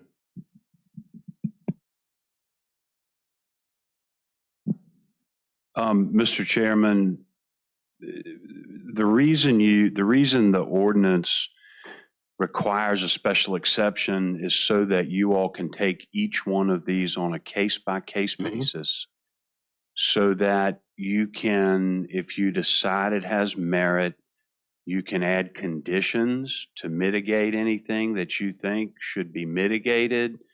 It actually is the absolute function and the purpose of a special exception. So you have categories of land use that says you can do this by right, and they don't have to come to the county and ask any permission for it. Then you have categories of land use where you have a special exception, special use permit. That's what this falls under, and it's under your A1 or A2 because those are your largest parcels of land that you potentially would utilize. So in terms of setting a precedent, the only thing I can see in terms of setting a precedent would be buffers. Things like that, stream crossings, the actual mechanics and the conditions. And I mean, I would tell you, these are some of the best conditions I've ever seen. And I've seen quite a few of these in the years that they've been doing them now. And they really have gone to great lengths to draft pretty stiff conditions. Yeah.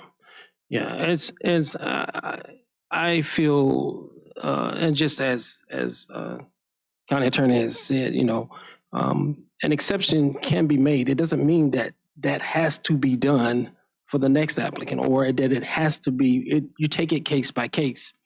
The comprehensive plan is the only concern that I have regarding that, but that was kind of an answer. However, I see nothing in their presentation that would warrant a denial. That's just my feeling and my thoughts on it. Yes, Mr. Chairman. Mr. Nicely, yes, sir. I'm just going to make a comment about the concerns with the special exceptions. If we didn't want utility scale solar farms to be in agricultural areas, why did we allow them to even have a special exception in the table that says that they can apply for it? We should have decided what we wanted to be allowed in these areas and not even give them the opportunity to go after a special exception if we did not want them in those areas. We've kind of already cracked the door open with our ordinance that says these things you can come before this board to get a special exception in these areas. If we don't want them, we shouldn't have allowed that in the ordinance. Duly noted. Would you like the floor, sir? Sure. I think Mr. Myers was first.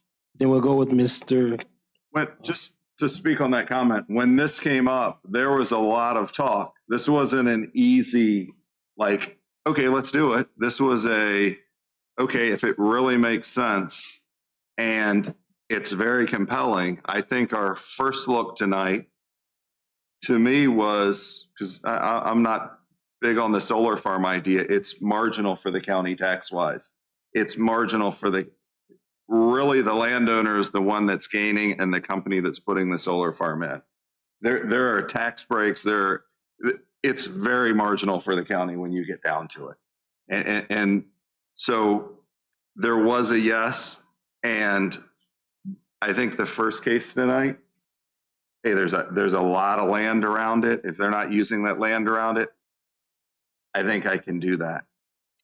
This to me is, as Mr. Kendrick said, it's 24 solar farms that we're approving that, by the way, have transmission lines crisscrossing all over, getting the grid in between them, and have neighbors all around them, although all of them don't come out to the meetings. We have meetings about a lot of stuff. Some stuff hits a button and you get a lot of people, some doesn't. But you have 24 solar farms. You have a lot of land. This is a huge project. that we're looking at. We look at runoff. There is a disturbance to runoff, and there will be a disturbance. It doesn't matter what you do. You can log the property and you're going to have a disturbance in a lot of cases. But they are, not only are they logging it, they're disturbing it for the solar farm also. And when we made that exception, we clearly said we don't want to clear cut land to put solar farms in. That was a clear, like, that's a no-go. We're not going to do it. And now we're making an exception to the no-go and the exception. And that's why I said it was an exception to an exception in the beginning, is because we had a no-go in there, and they have the no-go in there, and they're saying, don't worry about that. We're going to continue to go. The runoff, the 2 miles was so we didn't have these things popping up on every piece of, you go down Route 3 and every piece of property has a solar farm. This is within 2 miles, but we're considering it all one project. So it's separate pieces of land not connected to each other that are solar farms within 2 miles, which is another exception to the exception. So you have that. There was somebody said something about poor soil. The part of this that doesn't have trees on it, a lot of it had cattle on it for 50 years. So I don't know what difference sheep are going to make compared to cattle. I don't know if there's something different in them, but I don't see any difference. So for that, I think there's enough for me to say, this is a huge project. I think we should start with something like we did the first project and see what that does. We've approved other projects. Nobody's ever built. Nobody's ever built. Give the floor to Mr. Kendrick and then to Ms. Denise. Okay. Couple of comments. In an earlier presentation, we were told that this project covered an area of approximately 1,900 acres. 890 of it, solar collectors. Out of that 890, 590 acres were going to be clear cut in order to put the solar collectors in. That's not an insignificant amount of forested area. I don't care if it's scrub forest or anything else. It's living trees that we're talking about cutting down. And a question for our county attorney. So, question was raised, why did we put industrial size solar farms into our ordinance to begin with? Can we legally say, no, we're not having them in this county? You have the floor, sir. I doubt it. Well, that's probably more of a political question. I would not recommend that you come out with an absolute moratorium. I don't think that would benefit anybody. Years ago, we were asked by the Board of Supervisors to address adult facilities. And we were told then that we could not say no to them, but that we could write the ordinance in such a way that it would make it difficult for one to come into the county. I'm guessing, and you're the lawyer here, is that we couldn't have put into our ordinance that we will not allow an industrial size, facility, solar farm facility in the county. I'm just guessing that with what little I know. So that's why it's in there. But we don't have to have a solar farm at all. We, in my opinion, should, what I heard the earlier comment, start a little bit smaller, get a little bit smarter, just like we tried to do with the data centers, okay?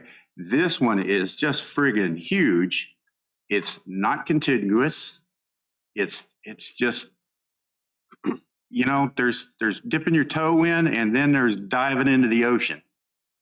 That's what I feel like we're doing here.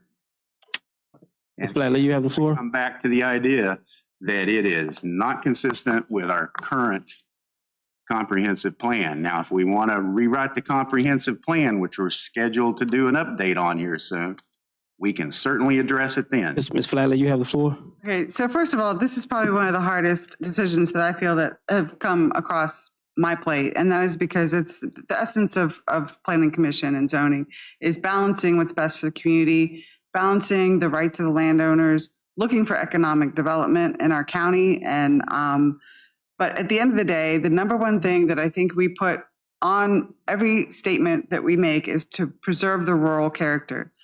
I think solar farms are a little bit of a unicorn because they're not entirely agricultural, but they're not entirely industrial. My concern is that the Shiloh district is our most rural district. Preserving that in its agricultural, as in farming and forestry and hunting and fishing state, is the most important part for me. And that would override some of the other goals that we have for our county. The effect that this has on the surrounding parcels are extremely numerous because there are so many connecting parcels and that sprawls out in a very disorganized way. Disorganized is another word that's used in our comprehensive plan. We want our development to be organized. I think that the percent of the land that's going to be grazed at any moment in time, 5 to 10 acres, I think it was, no? I'm sorry, but the percentage of what's going to be grazed at one point in time is a small percentage of the entire project, which makes it less agricultural in my mind. The people that want to do their peach farming and their agritourism are directly affected by what it looks like to look at a field full of solar farms. If I was to go to a winery or a brewery or up in the mountains and I want to enjoy nature, that's not what I want to look at. So although this has been really hard, and I think that the landowners have an opportunity here, and I think if the project does go forward, I think that Ryan has been great, and they're looking at some really important things, but my conscience says that I would not be in favor.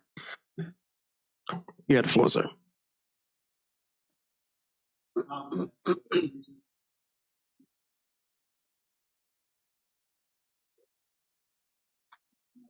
Development.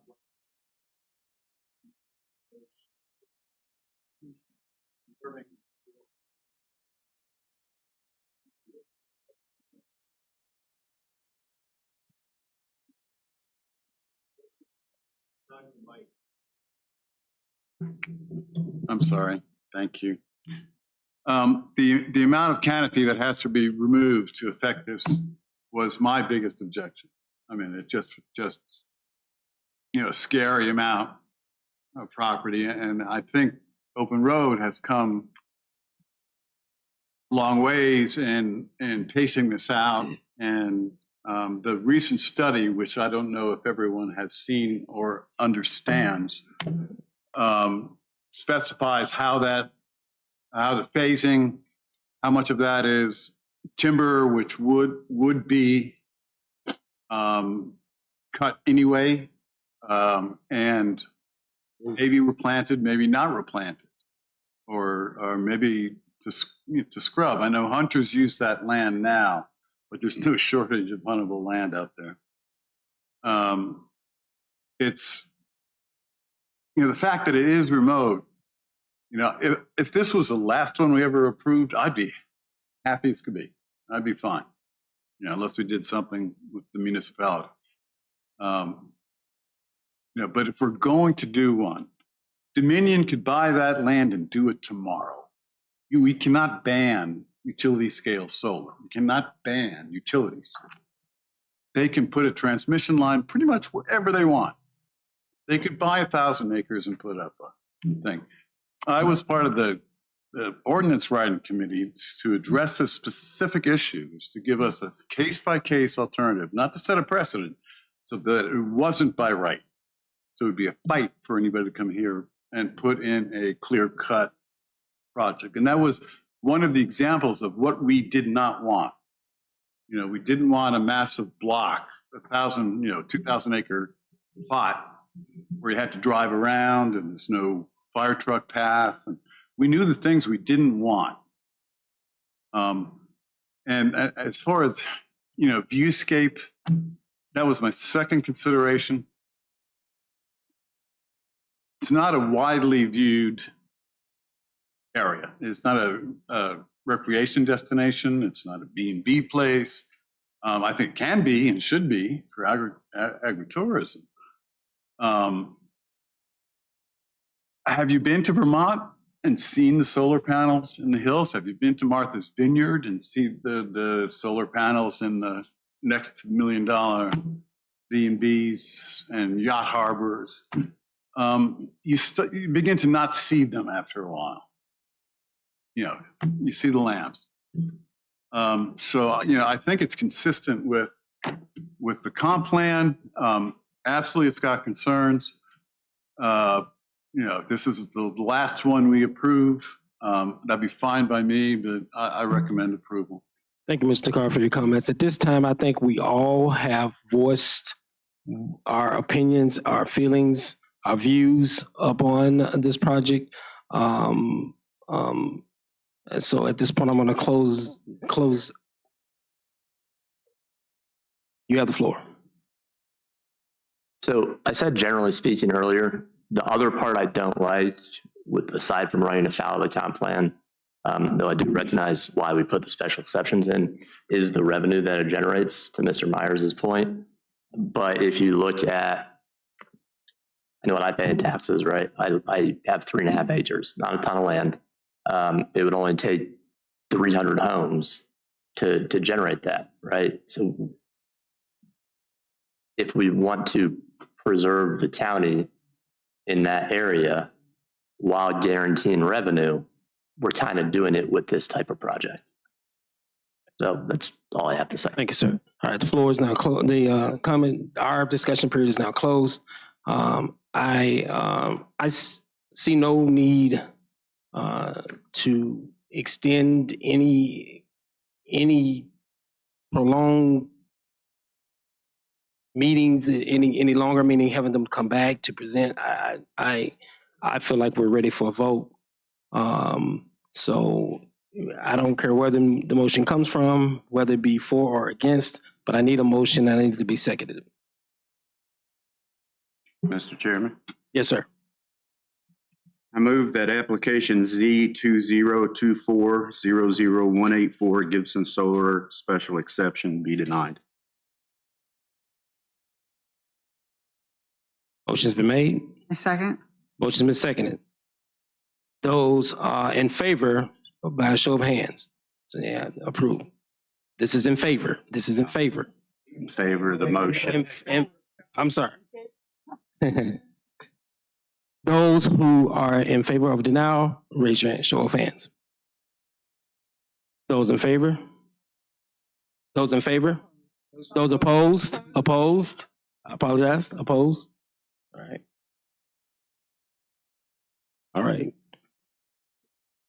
What do we have?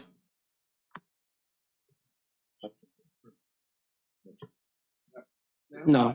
No. No, it didn't. It was 4-5.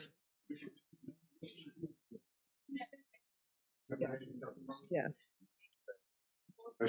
That motion failed. Approved. Yes. For denial. Therefore, it's approved. No. The motion for denial failed. So now the right thing would be for someone to make a motion in the other way. There it is. I make a motion to approve the solar project. Please use, okay, there's specific There's language in the specific, yeah. motion. Where is it at? Yep. Okay. I move to adopt resolution number PC 01-25 to forward application Z-2024-00184 to the King George County Board of Supervisors with a favorable recommendation.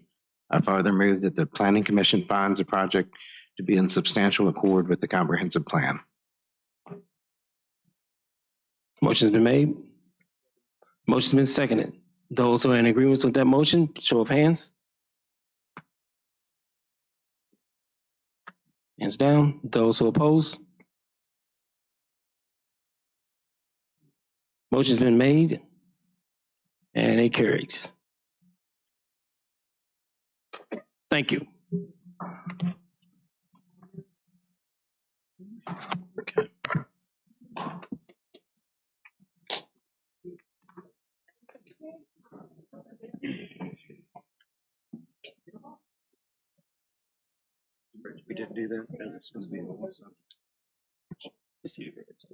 Yeah, but I get, the thing gets me is people, we'll give them just a minute, it's just gonna look like shit. The thing gets me is people. Nobody here lives in a geologic formation. So it's just such a disingenuous argument to say, I don't want to sit in houses. Damn it, you do it.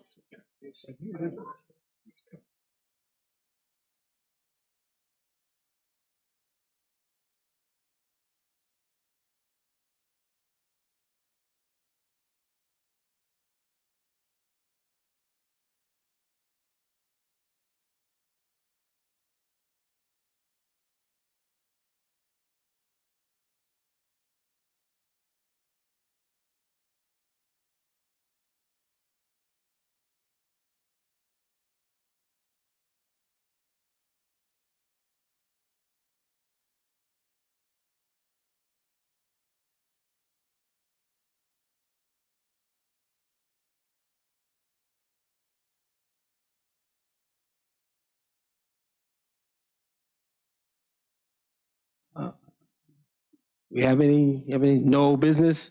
Next is new business. So it's a presentation application for Z-2024-00239 TRW Marine Whitaker rezoning application.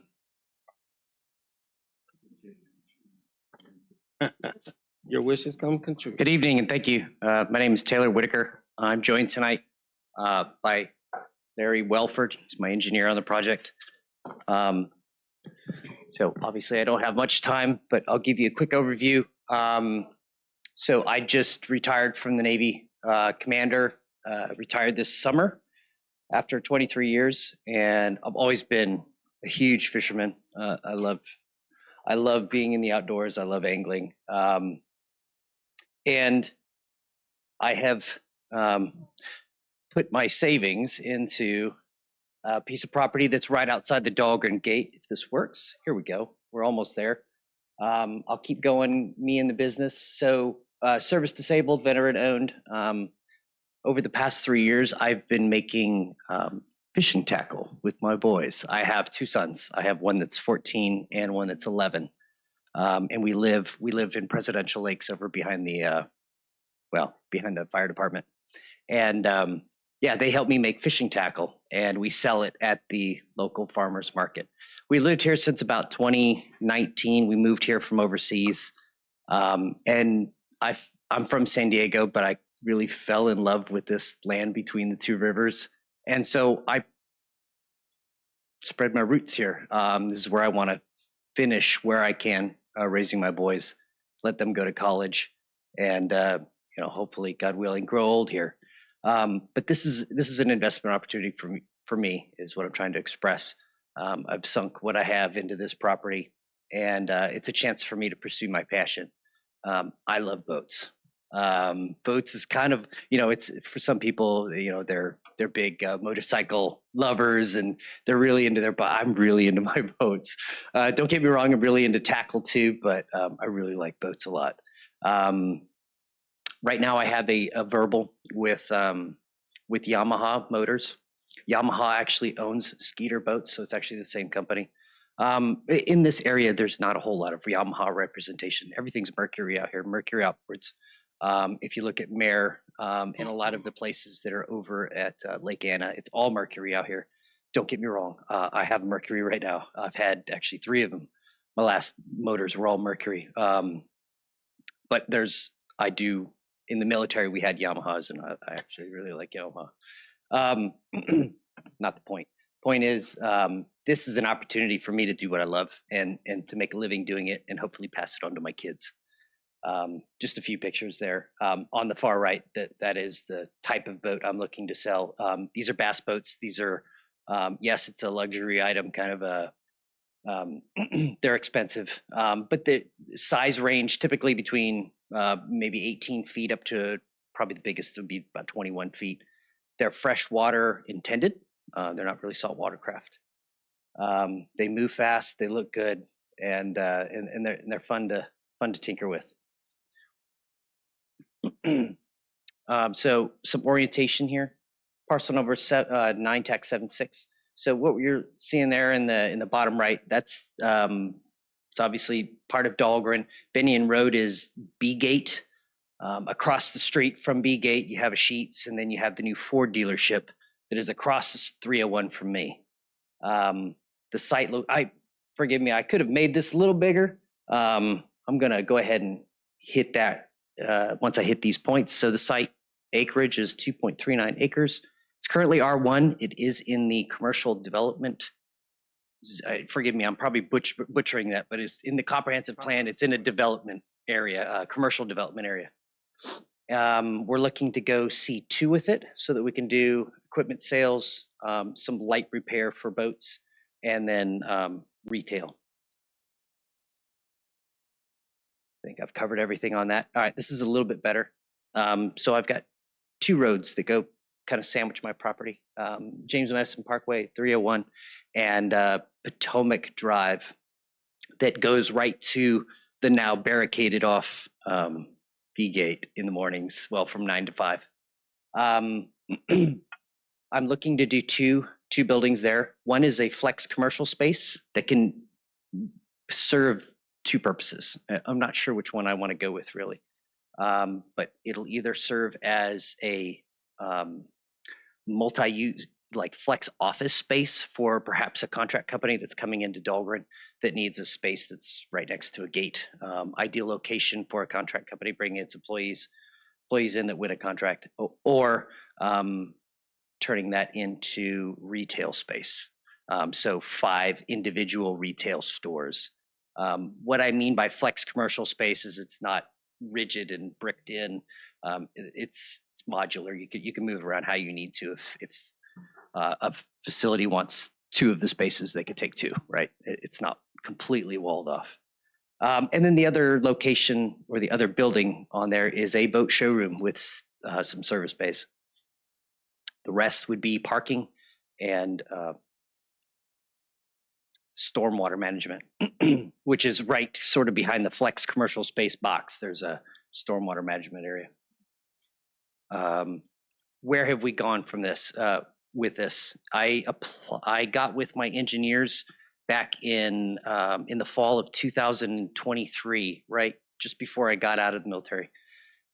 In April of 2024, we did our informal meeting to discuss the project, and we learned we had an issue with VDOT.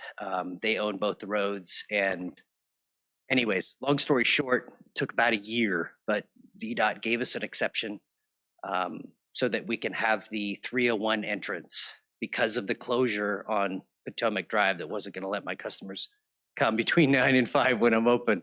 So we were able to get an exemption for that. And right now, the latest, wouldn't really call it an issue, but it was more of an awareness thing that needed to be discussed, was with Mr. Young. And it was regarding the current status of the Dahlgren water supply line out there. He was saying there's some issues with being able to provide you the water that you would need. And I told him, I completely understand that. Thank you for letting me know. But when I get close to a site plan proposal, I think that'll be really relevant. Right now, not so much the case. Like I said, I've already dumped my life savings into this. It's going to be a little bit before I can afford buildings to go up on this. So this is where, my second job now, contracting, is definitely saving money to be able to fund a down payment for services here and get things built. Gentlemen, that's all I have for you. Floor is open for your questions for me, and I'm going to be quiet. All right, the floor has opened. I think Ms. Flattery has requested the floor. You now have the floor, ma'am. Yeah, just one quick question. Remind me how that road is closed and what hours and what direction. My only concern, I think, is that some people are going to use your parking lot to try to go around traffic. So let me go back a slide. Adjacent to me, to if you go up and to the right, there's two buildings right there. I believe one is a Century 21 and another one is Lakeside Title. They actually have two exits out onto the 301 and one entrance off of Potomac Drive, and that is before the barricade that's going into the gate. So I understand your concern, but I don't necessarily think they would have to choose mine. They have some other options. Yeah, I could see how that would maybe be an issue. That's maybe something I can discuss with VDOT, but I don't know if that's much. No, I was just trying to get a refresher on my memory about how that closure would affect you, and also obviously not wanting people to just use the cut through. I don't think you're saying that there's already a cut through. Is that what that dotted lines are? I go through there all the time. And so if you go down the Potomac Road towards B Gate, the base has put a gate that blocks you from going towards B Gate. You can turn at the stoplight, turn like you're going to B Gate, and turn a right and come back towards his property, but you cannot go the other way. And it's only during the base hours. I think it's from 6 to 5, but don't quote me on exactly those hours. There's a Oh, here there he is. Okay, 5:30 a.m. to 5 p.m. I was close. And he's correct. They already cut through that other parking lot between the title company and the real estate. So my question is, would your lot would most likely have some type of barrier or some type of fence around it for security to protect your $100,000 boats? Am I correct? Absolutely. Okay, that's what I figured. I just want to ask you a couple questions about your product because I am a fisherman as well. Okay, go ahead. Skeeter boats. Skeeter boats. Okay. Yep. No, not Ranger, right? No. So all White River Marine Group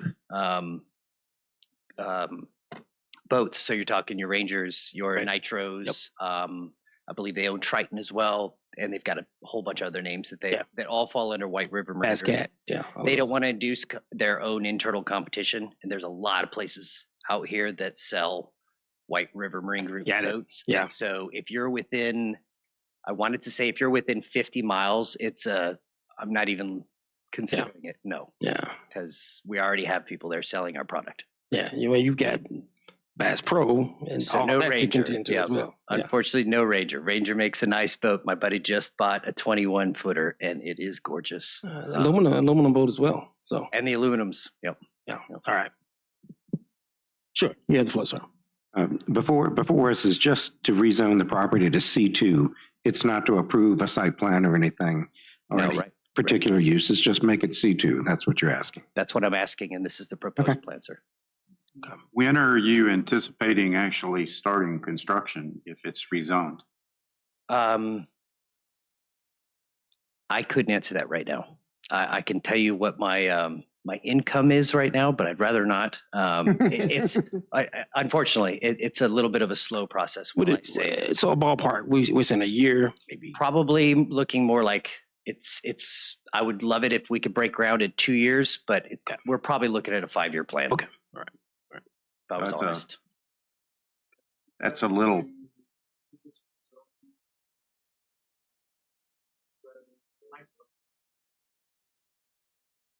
Urgent in your mind to accomplish this rezoning for? It's certainly a first step.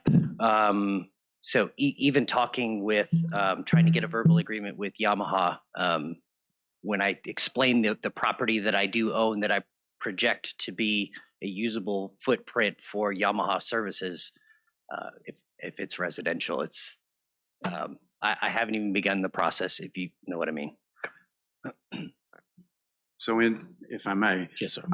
I'm generally not a real big fan of rezoning in advance of something. And if he was really serious about starting in the next year, I wouldn't have a big issue here. But I want the question is serious. Once we rezone it, anything could go in there. Yeah, I agree with that. I wouldn't question his seriousness. I think he's as he said, he's dumped his life savings into it. But it's like you have. I think what my fellow commissioner is saying is when you're a little more ready, would we be more in position to consider the rezoning? Is that fair to say? Please. May I? Yes, sir. I just, and I'm Larry Welford. Just for perspective, I work with a lot of clients that do this. What's very unique about Taylor is that he already owns this property. It's bought and it's in his name. Most clients that are trying to do speculative rezoning, they don't own it. They buy it after it's rezoned. He's already done it. He's got a huge commitment in this property because it's the right location to sell what he wants to sell. And there aren't any other locations along here that really work very well for him. So I would say that's one thing. The other is, and I would suggest conditions usually, one of the restrictions is that it has to be developed in accordance with the generalized development plan. So when the rezoning comes through, there's a GDP. Is that a condition that you generally put in? You could offer that as a proffer, since this is a rezoning, not a special exception. Right. So when you do that, that should take away your concerns, because then it has to be developed in general conformance with that plan or the plan that you approve. And Also, sir, once we rezone, can we rezone and have restrictions on it so that it reverts back? For instance, 2 years is a long time, and I appreciate what he's trying to do. But, you know, if things don't go the way he expects, you know, we live in a weird world right now.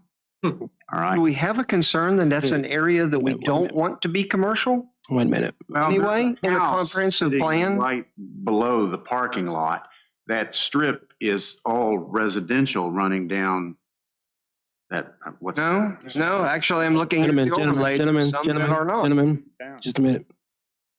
I think you had a question, or you wanted to make a point. No, I was just curious to, you know, there's 4 lots there that adjoin to 301 in the middle of things that are already zoned commercial. I don't have an issue with that. Okay. I'm just saying is that, you know, as a general practice, and I'm only speaking for myself here, as a general practice, you know, if you give up the rezoning, if you give up the power of rezoning, you don't have any control over what happens to the property. He owns it now. Let's say 18 months from now, something horrible happens to his finances and he decides to sell the property. If we've already rezoned it, does it carry? It does. Yes. It will. We can't, once it's rezoned, we can't just go in and say, oh no, you can't sell it, because he'll own a piece of commercial property then. I own commercial property in the county that I never planned to have because it's, Well, something I it's wanna- already commercial. He's asking us to rezone it. in an area that's in an area that in our So, comprehensive, so, in an area that in our comprehensive plan is supposed to be commercial. so, Kelly, if you don't mind asking the question, which is there any provision that we could put in to say, hey, we'll rezone it under the conditions that it's developed within this certain amount of time, and it goes back to C2? No. Once it's changed, they'd have to come back to have it changed again in the same process of public hearings. Whether Very it's well. up zone, down zone, zoning is. Very well. Okay. All right. I have a couple of questions. The interparcel connector by the sign that says entrance location, is that a house that goes to? No. Yes, sir, it is. It is a house. Okay. Yeah, I'm sorry. Maybe I don't see. The answer is, yes, it is. And the reason that's there is because VDOT is not going to allow any more entrances till they go another 400 feet. So we have to make access provision to those sites that you're talking about that will eventually develop commercially. They will have to share our entrance. Okay. What's currently on the location? What's Vacant. it's vacant? It was a house that's been removed. Okay, what's the box in front of the parking lot? It was intended to be boat display. Okay, okay. It's like a boat dealership with boats out near the street. But it is going next to a house, and it was a house that those people thought a house was next door when they purchased it. I'm sorry? I said the interparcel connector does go to a house, and the person that owns that house had a house next door when they purchased the property, correct? Okay. I presume that's the house you. The house by entrance location is vacant. That's the house that was removed, yes. And There was then- a house next door. C2. It's still there. All those parcels. I think it's still there. Oh, no, my house. No, your house is gone. Yeah. Out on Potomac, so Potomac, you got the Alvin Sanitary District's got a pump station. That's right. Then if you go down farther, it's a house. They don't own the next parcel. All right. So for tonight's purpose, I think this was just more informational, if I'm correct. Okay, all right. So we've got plenty of time between an actual request and any action taken on our part. Is that correct? Well, as far as their readiness for public hearing, and this is something I can talk to them about separately, it's ready. It could go at any time. So their application's been complete. It's been reviewed. It could possibly be scheduled for your next meeting. So Okay, we all can right. discuss that. And we can discuss that. Okay. Yes. All right. Is there any other burning questions from the committee? Mr. Chair? Yes, sir. You have the floor. I just want to say I am very supportive of non-franchise operated businesses run by county residents. We great deal of support for that, and good luck to you in your project. Thank you, sir. All right. Thank you. All right. With that, thank you, sir. Thank you so much. Appreciate all of you. Thank you. All right. That will close and conclude all new business. Next is the staff reports by our director. If you have anything, Kelly? Do we have an action required for this at all? No, sir. No, not tonight. To schedule a public hearing or anything? Yes, sir. That's up to my discretion. Thank you. Thank you. Yes, ma'am. Yeah, if you have any questions, just let me know. It's the same director's report. It'll be edited after tonight's meeting. Okay. All right. So next is the committee reports. Sean, do you have anything to report? Nope. Okay. First on the 19th. Okay. Very well. All right.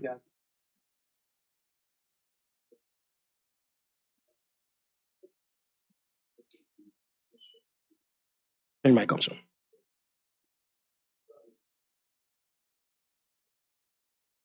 The zoning ordinance, Zoning ordinance. text amendments. Yeah. Oh, yeah.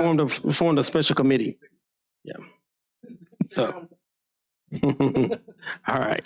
Next is the commission reports. The only thing that I have to report or request or recommend is that we do a review of the what I'm trying to say here, comp plan. Thank you. So we need to come up with a date, I guess, as to what would be convenient for us to do this. So the floor is open.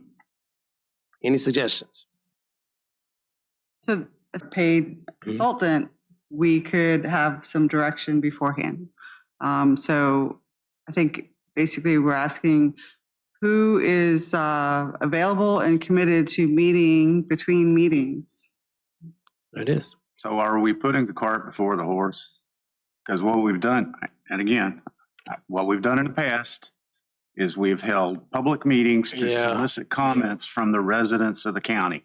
What do they want? Yeah, this is a heavy lift. And then we come in and we sort through that, and then we start based on their input to us, start formulating a comprehensive plan. I think it's more so, it's not for us to look to make a lot of changes with it. It's more to, I think, to review it and understand it and to know what's in it. Because I think it's only been, 1, 2, 3, 4 of us who sit on the board who developed it to where it is now. Everyone else is new. Everybody have a copy of it? Yeah. So that I think that is the intent of it. Now, correct me if I'm wrong or if I'm way off. So we want to then meet to deep dive into it to see what is it that we want to do? So I think to do a preliminary review Okay. before any changes are made, Okay. so that we can identify beforehand what we think. Because first of all, the comp plan doesn't have to be changed every 5 years. It has to be reviewed. So if we start reviewing it with the intent that once we find some things that we think would be beneficial to change, then we would have the professionals to come in and help with the public input and stuff like that. Sell it. But I'm not saying sell our idea, but I'm saying that we would be able to have some focus points before the consultants come in that we know that we think are important. Gives us the chance to lead. Do we solicit the public to come to?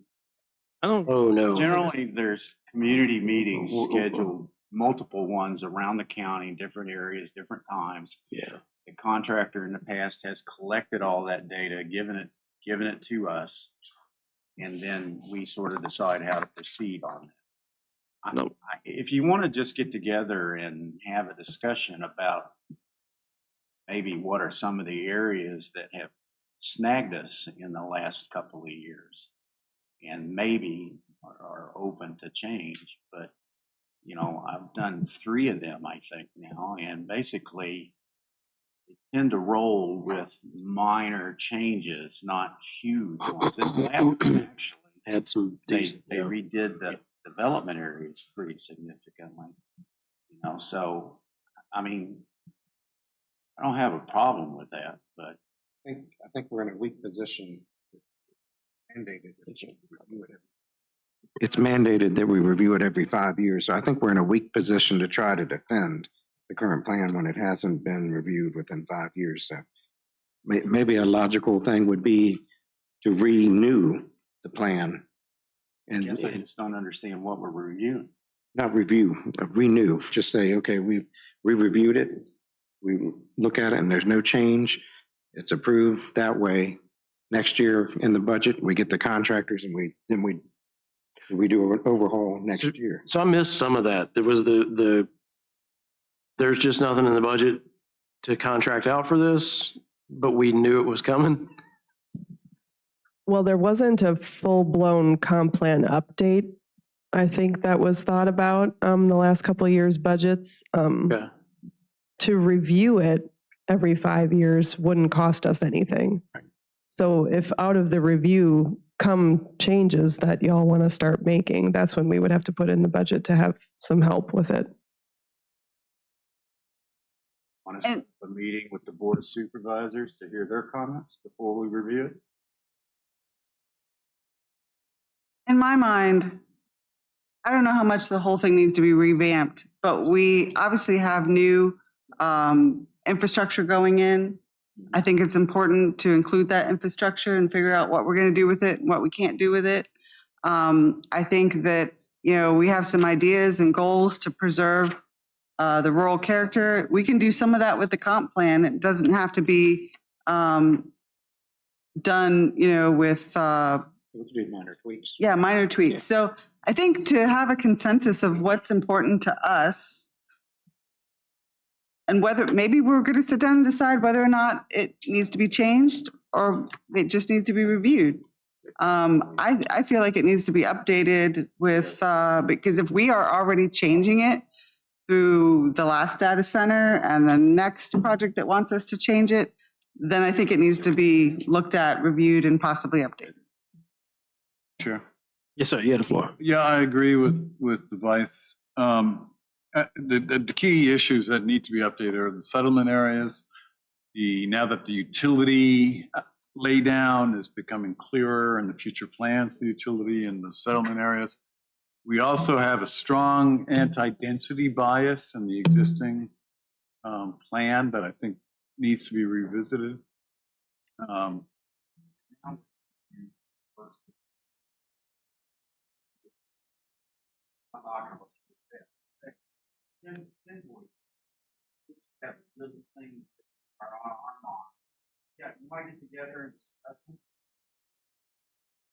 want to get together and discuss the individual things that we all have little issues with? No, we get a list of issues that we've identified of possible concern, which we bring to consultants if we use them, or the board, or our own homegrown public meetings, and put questions to the public. I mean, to invite the public to say, talk to me about comp plan. How many of them have, I mean, you know, what major direction changes are we contemplating? Or it gives us a chance to validate whether it's an issue or not. But I bet a lot of them don't think about key settlement areas if they're not landholders or developers, but the traffic, I mean, how Owens Drive got to be Owens Drive. Yeah. Intervention is just insane. Okay. So at this point, at this point, I think it's just a matter of proposing a date. We will send out the invite. If you feel that strongly that you don't want to participate, I mean, I can't force anyone to come. But I want to at least propose that date. And I'm open for any dates or any recommendations for those. No, this is just a working session. And we will limit it to 2 hours. Does it have to be public? We can't preclude. Yeah, we can't Anytime that preclude the two, public. 3 or more are Gotcha. together, it's a meeting. So All right. what you would be doing per your bylaws is setting On a the record. a special meeting Okay. aside from your regular meetings to All right. discuss the comprehensive plan. Can we put a time limit? Oh, sure. All right. Yeah. 2 hours? Is that an hour and a half? And we can even decide it later. I mean, unless you want to right now, but Is a motion required, or is this just a decision that we're making? say again. Is a motion required? If you're going to have a special meeting, yes. Yep. Okay.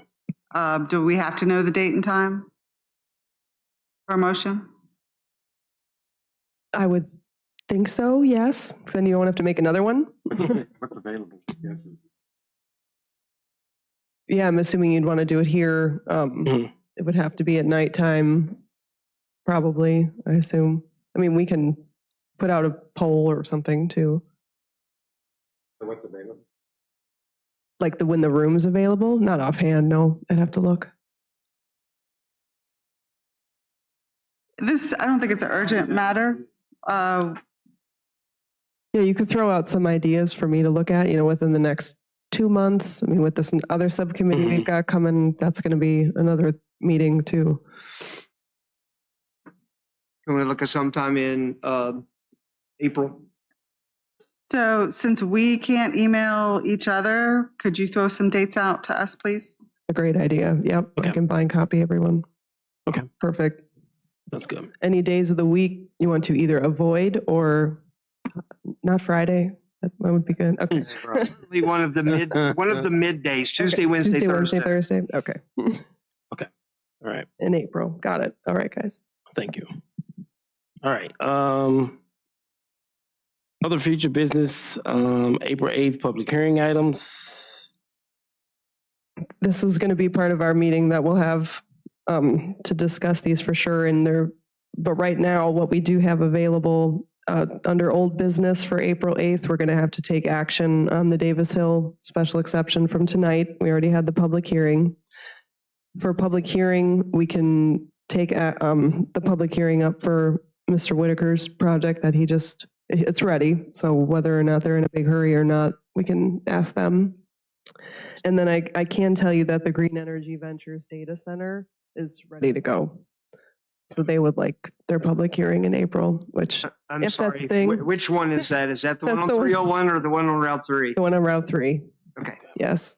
So that'd be 3 public hearings in one meeting? Well, that's the thing. Yep, it would be action on old business, which is not a public hearing, so that could be relatively quick. That's for the first solar project we heard tonight. And then for possible public hearings, Green Energy Ventures and the TRW Marine rezoning from tonight. Say again? Yeah. I think it depends on the amount of public comment too. But yeah, I mean, I wouldn't want to put anything else, maybe not even those three or those two public hearings. I mean, we can think about that for sure. Can we not have a presentation that night? Can we just do like hearings and not have an information session on anything? Yeah, yeah. Yep, it would be, one old business item and possibly two public hearings. Yeah, I agree, Chris. It'd be nice to just get, what are the changes since the last time you presented? The data center folks have been here multiple times. Right. They're tired of presenting to us. Just say, did you make any changes?